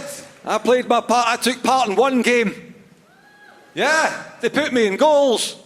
But I learned one thing. Like, in flight, a ball with a bell in it is silent. The cable was the more middle-class option. Yes, no, we don't want a satellite dish sticking out the side of our house. No, thank you. I think it looks really quite naff, yeah. Whereas the working class, the satellite dish was the key selling point. If you're paying £25 a month, you want your neighbours to know that you are better than them. Now, we had Sky through a dish, 1997. You could be watching old school Sky in the living room, watching it on the main TV, but you could also go upstairs to the bedroom TVs, turn to a certain channel and watch Sky in the bedroom, but only with the person in the living room was watching. I don't know the intrinsic technical explanation as to why this happened, but it just did. Saturday nights, me and my dad, I'm on the couch, he's in his chair, my mum's in bed, my brother's out with his pals, just me and the old man watching Match of the Day, watching the highlights. It gets to the kind of shite games, and I say, right, I think I'm going to go to bed, Dad. Good night.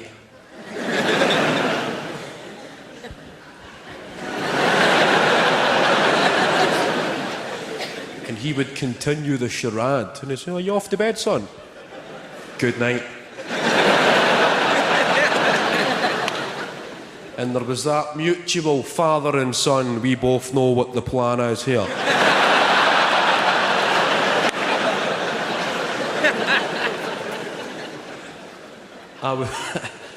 I would casually exit the living room nice and slowly. Good night. Hit the hallway and race up the stairs. Don't even consider looking in the fridge. Eyes on the prize. Upstairs, bedroom TV switched on. Go to number 6. That's when you see what he's watching. TVs are synchronised. 6, we're in. He's in control.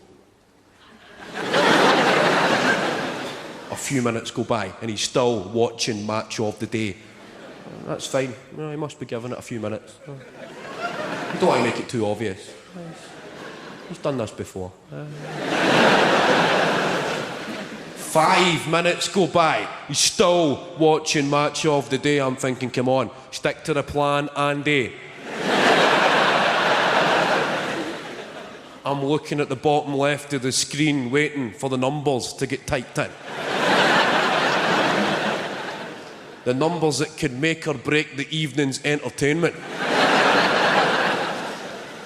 Give me your numbers, Andy, come on. 9! That's a good start, 9.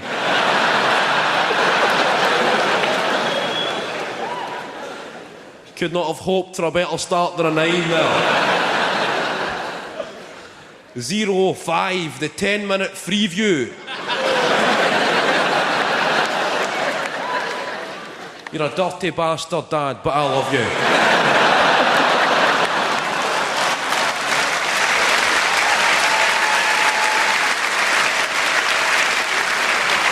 So, we've got some celebrities in, as always. Live at the Apollo, who have we got? We've got the EastEnders cast. How are we doing, EastEnders? They're sitting right at the back. I don't mean the extras, I mean the real people.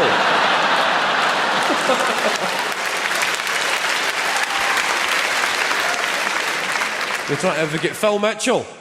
No, where is he? He's up at King's Cross, dressed up as a ladyboy, trying to raise enough money to buy a pot noodle, isn't he?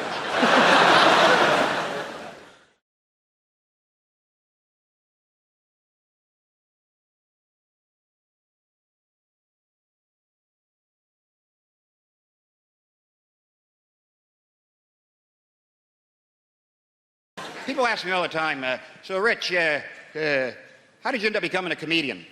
And I always say, why do you say end up, like I made a mistake? It's kind of a polite conversation you have with a tramp. So fella, how'd you end up in a skip? The most fantastic job in the world, right? You make people laugh, you fella, with all that stress on your face. Look at you, sitting in the front row trying to get the jokes before anyone else. How desperate are you for comedy, my friend? Well, you people, bricks, but... Oh, I'm sorry. What? I wasn't expecting a response. Do you work? I'm a student. A student, all right. No more questions, Your Honor. It's very easy. No heavy lifting. Yeah? Why don't you think about being a comedian? What are you studying? History. History. That goes back a long time, doesn't it? Why don't you try American history? A couple 100 years. Boom, you're done. Listen, here's the thing, all right? You just say intelligent things stupidly. That's all there is to being a comedian. Or maybe it's stupid things intelligently. It's not rocket surgery. I'll tell you that right now. That's what I get asked all the time. So I bet you were the class clown. Were you the class clown? Screw you. Why would you suggest I took a childhood disorder and turned it into a career, you prick? No one ever says to a hooker, were you the class whore? I bet you were the class whore, weren't you? Let the mystery be. I love watching Brits snap. That is the greatest thing in the world. When a Brit snaps, you don't even know they've snapped. It's not like Americans who take out 8 or 9 people with a high-powered rifle because they're social animals. Brits snap and you go, 2 hours later thinking, I think that guy snapped while I was talking to him. At that point where he crushed the pint glass with his hand, he was a bit pissed off. That's why when it comes to a war on terror, something we invented, the war on terror, because Brits would never have a war on terrifying, because what's not terrifying to Brits? Everything. They just don't show it, right? Brit, you've had giants plucking your daughters out of villages a couple 1,000 years ago. Look that one up, history boy. It's true. So the basic British reaction to anything terrifying is this.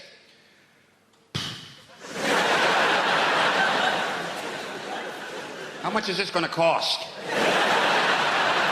You can't really terrify. That's why I'm pretty sure the war, the whole terrorism thing, I think the terrorists have just kind of given up on Britain, because what can they possibly do, right? Listen, I would never compare the scopes of tragedy of, say, the World Trade Center to the bombs that blew up in London, but the reaction is completely different, right? America still has this entire culture of fear about terrorism.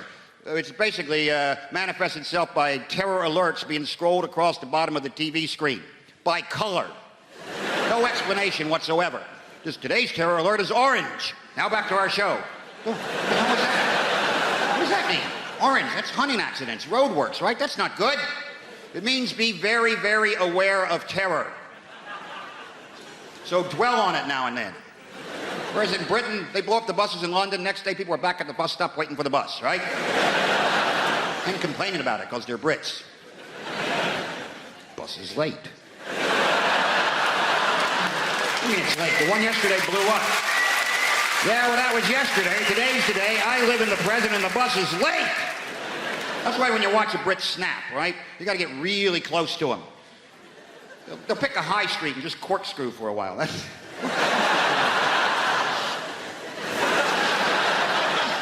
Not even knowing what direction to... What direction is corkscrew anyway? This is bullshit. And then you get too close and then you get sucked into the vortex, right? Are you okay?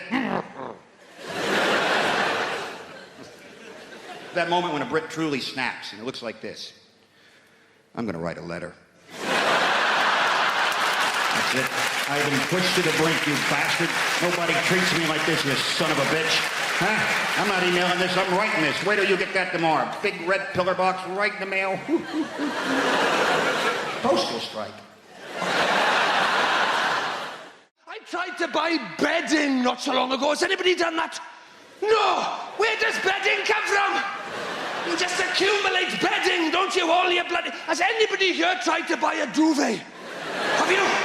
How did you get on? Not too well.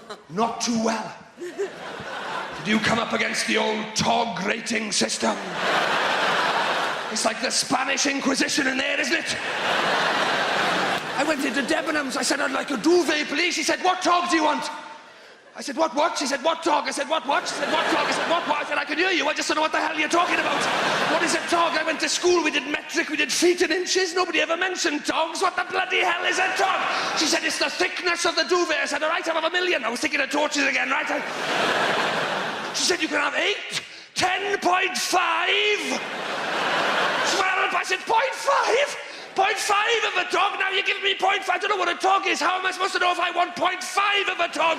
She said, well, when are you going to be used it? I said, at night. Why do you think I'm going to be using it? It's a duvet, isn't it? When do people normally use duvets? Think I only go to bed at Friday lunchtimes or in the ad breaks or when Jupiter aligns with Mars? It's a duvet. She said, but will you be using it 52 weeks of the year? I thought, no, I'm going to sell it to cash converters and buy it back every now and again. That seems to make a lot of sense. She said, if you're buying it at this time of year, get a 12.5. I said, what do you mean if? What do you mean if I'm buying it at this time of year? I'm here, aren't I? What other time of year can I be buying it? I said, you're here, I'm here. This is the sale. This isn't a dry run. This is Debenhams, not the Italian job. I've got case in the bloody joint. Let's do it now.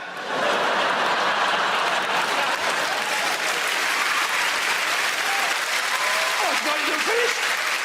I'm not even halfway through. She said, well, how much do you want to spend? I said, if you're selling it now, about £30. She said, oh, you'll have to have feather. Oh, you'll have to have feather for that. Oh, you'll have to have a feather one for that price. I said, that's all right, I'll have a feather one. That sounds all right. Oh, no, they get a bit prickly. Oh, did you have this? They get a bit prickly, the feather ones. It's the quill bits, you see, the quill bits. They get a bit prickly. I thought, well, what the hell are you doing filling a duvet with prickly quill bits? I can't think of anything worse to fill a duvet with than something prickly, unless you've got them out the back full of stabby things or burny stuff.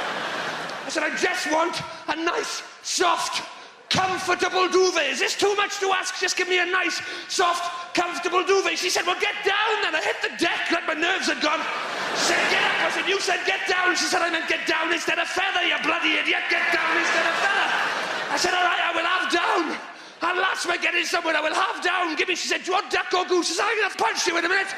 Damn you in a minute. I don't care if it's duck or goose. I'm not going to eat it. I'm just going to sleep under the bloody thing. All right, duck. She didn't. I punched her. She went down. I said duck. I told you duck. She said, I thought you meant duck instead of goose. I thought you meant... I said, no, you started that shit. I couldn't care less whether it's duck or goose. She said, but goose is much more comfortable than duck, sir. Goose is much more comfortable than duck. I thought, is it? Is it really that much more comfortable? How much more comfortable than duck and goose be? Have you ever seen a particularly uncomfortable duck, madam? Because I haven't. Have you ever had a duck waddle up to you going, it's all right for them geese, this is bloody killing me, this. We need to bring back a sense of consequences for our actions. In this world, there are no more consequences for actions, yeah? And what I'm talking about, if there's no consequences in this life, what we need to do is bring back to Britain a simple sense of hell. The idea that if we screw up in this life, right, we will burn in sulphur for all eternity in the next life. Now, this is quite a tough sell, right? You don't like that idea, do you? Right, but hear me out, this is a good idea. We got any Christians present? I need your assistance. Any Christian people here this evening? Yeah, in the pink shirt. What's your name, son? Josh. Fantastic. You a Christian? So you understand the idea of redemption, eternity, yeah? Resurrection, eternity in particular. And I do too. I understand the notion of eternity because I went to church on Sunday. Let me tell you this, that service went on forever. If it took me an hour to open a bottle of wine, I'd be drummed out of business. Now, the point is this. How long does it take to own a packet of crisps? Get on with it. Now, we need to bring back... So now, the problem with the idea of hell is no one's frightened of it. Now, I'm going to describe hell for you now, and none of you are going to bat an eyelid, right? And while your body's boiling in the mouldering in the grave, we'll take your soul and boil it in boiling oil for 1,000 millennium. Then after that, 2 sulphurous demons, emissaries of Satan himself, will come along, pull out your kidneys and set fire to them on the red-hot coals of hell itself. Then after this, another demon will come along, pull out your eyeballs, stick them on a red-hot poker, burn them on the hot coals of hell, and stick them up your arsehole, and they'll come out of your own mouth with the shit on it. And this will go on forever. So you're not bothered by that, are you? In fact, most of you are laughing at it. Huh? In fact, most of us, being British, are thinking, well, come on then! Call yourself the devil! And that's the interesting thing about hell, isn't it? When you describe it, when someone describes hell, it tells you everything you need to know about that person, right? And what he's like and what his people are like. And I describe hell then in a normal British accent, which tells you that we, the British, are stoic, tough people who could take absolutely bloody anything. Right? And that's the interesting thing about hell. It tells you about the people telling you about it. Hell, in a French accent, for instance, sounds like a recipe. And while the body is lying down and the worms inside the flesh, we take out the soul and place it in very hot oil for a long time. Then, once it is tender, 2 demons come together at once, remove the kidneys and place them on the hot coals with a little white wine vinegar, some sea salt, and some rosemary, and cook them till they're brown on the outside but still pink in the middle. Then after this, we take the eyeballs, place them on the hot coals, cook them till they're crunchy on the outside, runny in the middle, on the hot poker, stick them up the arse, they come out the mouth with the shit on. It is delicious. Absolutely delicious. Hey, you see? Perverts! Perverts, basically, yeah? Hell in a Dutch accent sounds like a pretty good stag do, doesn't it? Hey, and while your body is lying down, we'll take you to the hottest place you can imagine. Imagine the hottest place you can go, yeah? Now go even hotter. And 2 demons will come together and rub oil all over your body. 2 demons together. 2 demons together at once, and then you will take out your kidneys. Oh, your hot kidneys. Your hot kidneys. And place the kidneys in a hot place and cook the kidneys till they're hard, until your kidneys are hard. And then take out your eyeballs and stick them in your bum hole. And this will cost you €45. Hey, I mean, really? Sounds like an agreeable weekend. So I came to Britain in the early 80s. We were refugees long before it became fashionable. But my favourite immigrants are Polish people because they've properly confused old-fashioned racists. Have you seen them? They don't know what to do. What do we do? What do we say? They're immigrants, but they're white. I heard this one bloke go, bloody Poles coming over here with their work ethic. Which isn't very politically correct, and I try so hard to be politically correct. Sometimes I take it too far. I was at a party recently and I said to my friend, have you met Steve? He's a really nice guy. My friend goes, which one's Steve? Steve was the only black guy in the room. I found myself going, Steve, yeah, he's over there. He's got blue jeans on, a grey T-shirt, sort of curly hair, and a Nigerian accent. And once I was performing at a comedy club and there was 2 black guys in the front row, like you two, but men and black. You are a man, sir, I'm sorry. It's the lights. And I I said to them, so how do you two know each other? And they looked at each other and went, we don't. Might as well have had NF tattooed on my forehead. I didn't, it was felt tip. I like friendly, a little bit of friendly racism is nice. When I was a little girl, I used to always go to my friend Katie's house, and every time her dad opened the door, he'd go, hello, Shappy, been on holiday?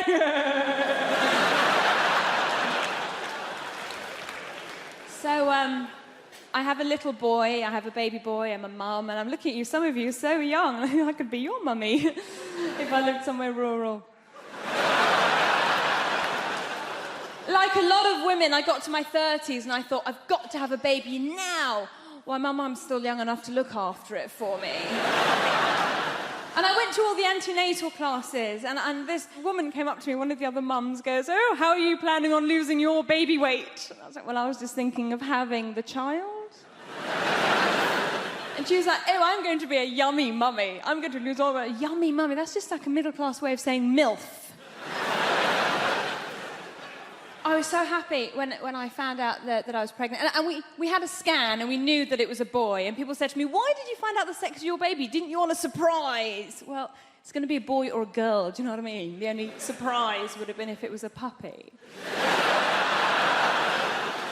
And there are no puppies in my family. There's one goat, it's not a blood relation.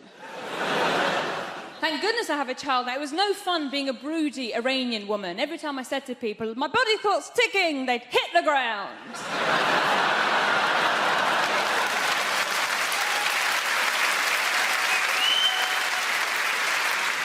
There was all that going on. When I did find out I was pregnant, I was so delighted. I thought, I am going to fill this child's life up with love and hope and understanding. My husband's reaction was slightly different. He walked around going, woohoo, my soldiers worked! Easy.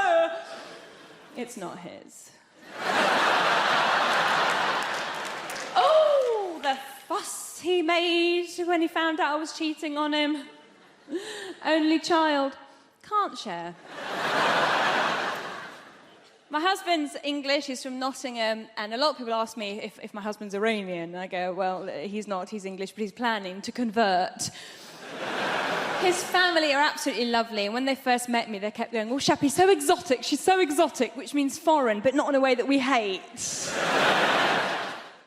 I failed 6 times in total, right? 6 times. Can anyone beat 6? There, 1 there. Good work, you didn't fail on reaction times, did you? Bang, you were in, no messing. Who passed first time? Where are you? There you are, still a little bit smug about it, I see. Good work. I would be as well. It's horrible failing, especially when, you know, there's stuff in your driving test that you don't even need to do again. Like, I remember parallel parking. That shouldn't be in your test. I remember going, Jason, can you put your car between that red car and that blue car? I said, no, can't I? I said, don't even live there, mate. You know what I mean? When's that going to come in useful? Do you know what I mean? I said, there's an NCP up there, I park there all day for you. I'm brilliant at it. Multi-storey parking, I've got some sort of gift, you know what I mean? Although there's one thing that could ruin your day with multi-storey parking, right? And I'll tell you what it is. It's little cars hiding, right? What they're doing, hiding behind big cars that from a distance look like a space. You think, oh, I've got one here, nice one. Oh, brilliant. Oh, bloody cheeky Chenso. I remember he failed me. I remember I got to a junction. When don't you do this, right? I got to a junction, I looked right, I said, all right, your side? Straight fail. What's he sat there for if he's not going to help you out, you know what I mean?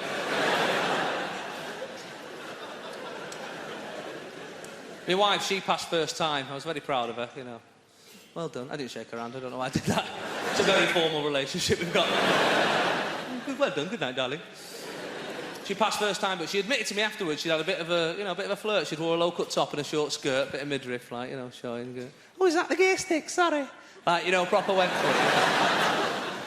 The worst thing was, when I did that was another fail. I always wanted to learn how to drive like my dad, mate. Dads are pretty good at driving, aren't they? They've got some sort of gift.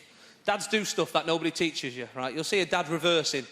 Nobody's taught him how to do this, right? But he's amazing at it. He puts his arm around the passenger seat like this, right? Nobody's taught him this. The examiner's not gone, we're going to do some reversing now. Have you got any kids? Yeah, I've got 2. Right. I'm going to show you how to properly do it. All right, so... arm out like that. And my dad had used that because me and my brothers would be in the back. He'd need the back of his hand. Get your bloody heads down there, I can't see a thing. Wear a seatbelt. Wear a seatbelt. If you're not seeing that advert, you'll kill me as well. Right, it's proper mad. And then he'd reverse out of second gear, like out of a cul-de-sac and up an A-row without looking. It was amazing to see. And he shouldn't have even been driving, my dad, right? Because my dad's got narcolepsy, right? And I know. I laugh about it now because I'm still alive, right? But as a kid, it was terrifying. We go up to Blackpool on holiday, get in the middle lane of the motorway, you go, right, lads, if you hear this noise, wake me up. You shouldn't be using the rumble strips as an alarm clock, should you, at any point? Dad, hey, I'm only joking, just messing. We get up to Blackpool, you're like, I don't want to go on any rides, I'm all right, Dad, I'm fine. And it was a great disease for your dad to have as a kid, you know, growing up. We'd get away with all sorts when he was telling us off. Right, you three, I've had enough of this. You lot are grounded for a... Yeah, whatever, we'll do what we want, old man. He'd use it for his advantage, though. Sometimes if he'd be talking to someone and he was bored, like my mum would be going, anyway, so our Barbara says he's not going to get back with Derek because my dad would just go. And then we'd be playing on the floor, we'd look up and he'd look at us and go... He'd wake up half an hour after dinner with a plate full of carrots. What's this happened again? What's going on? But the worst trick we ever did, right, we only played it once and we shouldn't have done it, was... I remember one time he fell asleep on the chair in the living room. Me and my brothers, we went upstairs, changed our clothes, come down, pretend he'd missed a day. I get shocked about what I get annoyed by. I get really annoyed by pizza leaflets. Everyone here in London, you know, you get pizza leaflets through your door. I get 8 a day, sometimes more. You know, I shouldn't bother them. I should pick them up, put them in the bin. But everyone that comes through, I go, ugh. It's like someone standing next to you all day long going, do you want a pizza? Fancy a pizza? Do you want a pizza? Do you want a pizza? Fancy a pizza? No, I don't want a bloody pizza. I wouldn't mind if the photographs made them look tasty. But, you know, it looks like someone's cooked a kid's painting, doesn't it? Another thing that annoys me, tea bags. Oh, God. Because they're not bags, are they? You can't put anything in them, you can't take anything out. That's the minimum you expect from a bag, isn't it? If someone said to you, can you hold my bag? And you couldn't put anything in it, you couldn't take anything out. It hasn't got handles, don't have handles, do they? You go, it's not a bag, it's a cushion. Should be called tea, sealed yet perforated paper cage. Suppose they can't fit that on the box, can they? I'd meet them halfway. Herbal prison of permeable mesh. I'm a reasonable guy. Another thing drives me mental, the self-checkouts at supermarkets. Oh, God. I come away from there. I don't not feel like a man. I don't even feel like a mammal.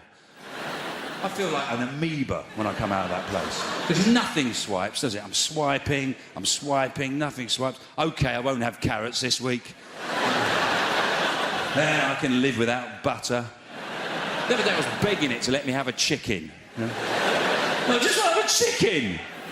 Just a chicken. I was rubbing it, banging it, swiping it.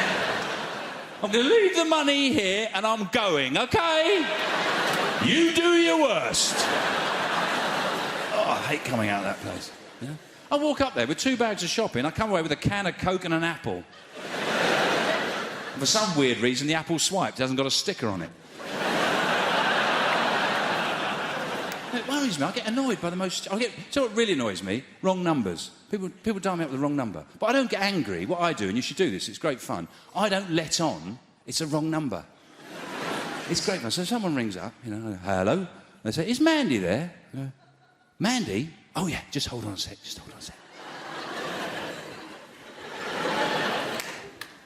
Mandy! Mandy! Get your ass up here now!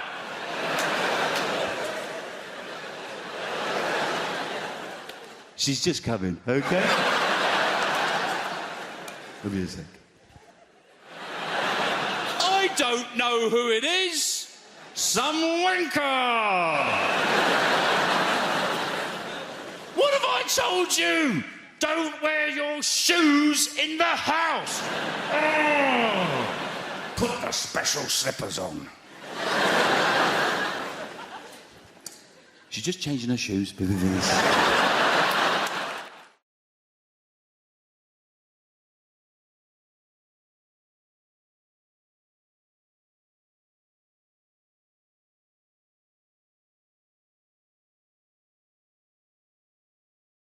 I don't know about you guys, but I feel like it's too expensive to be dating right now in this economy, man.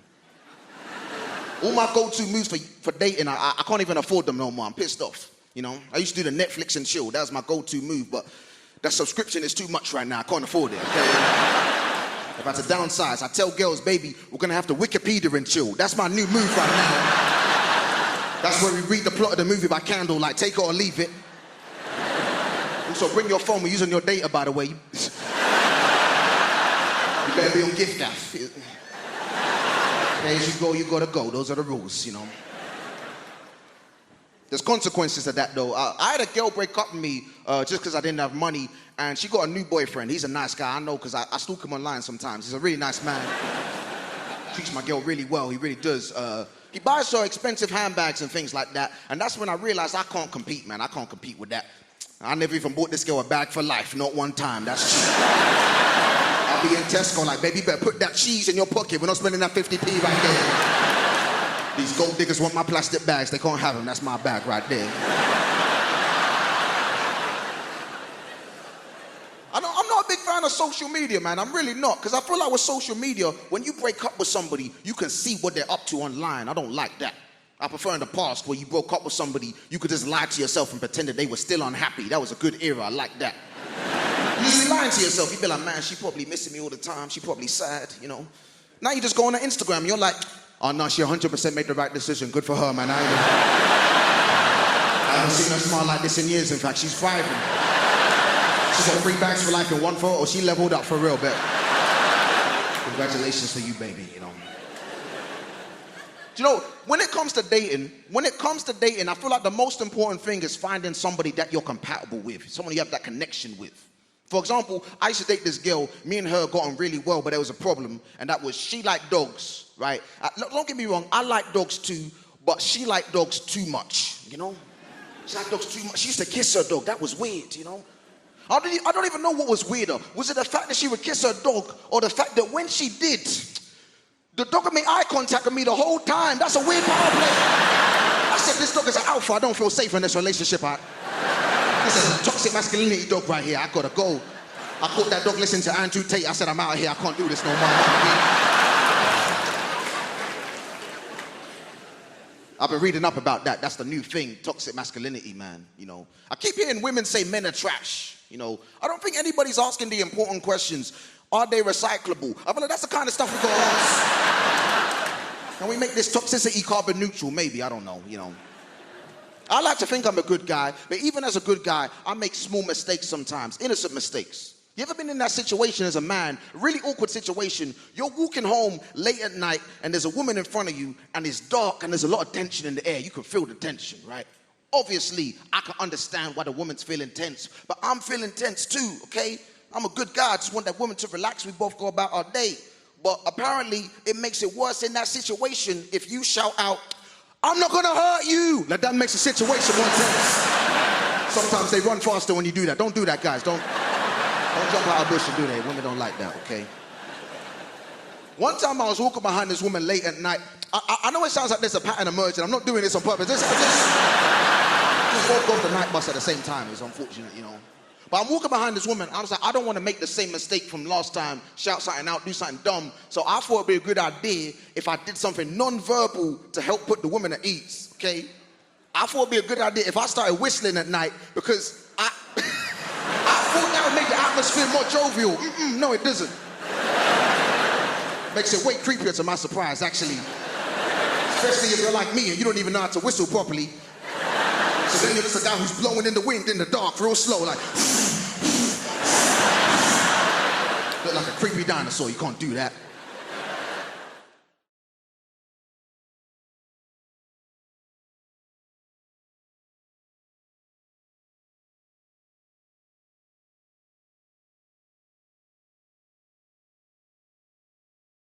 So I had a weird one. Today I was waiting for a bus, and this old woman came up to me, and she went, "Excuse me, sir, do you have cerebral palsy?" And I went, "Yeah, I do." "Cool, you win the prize." And she went right My brother had that. He died from it. Then she just stopped talking.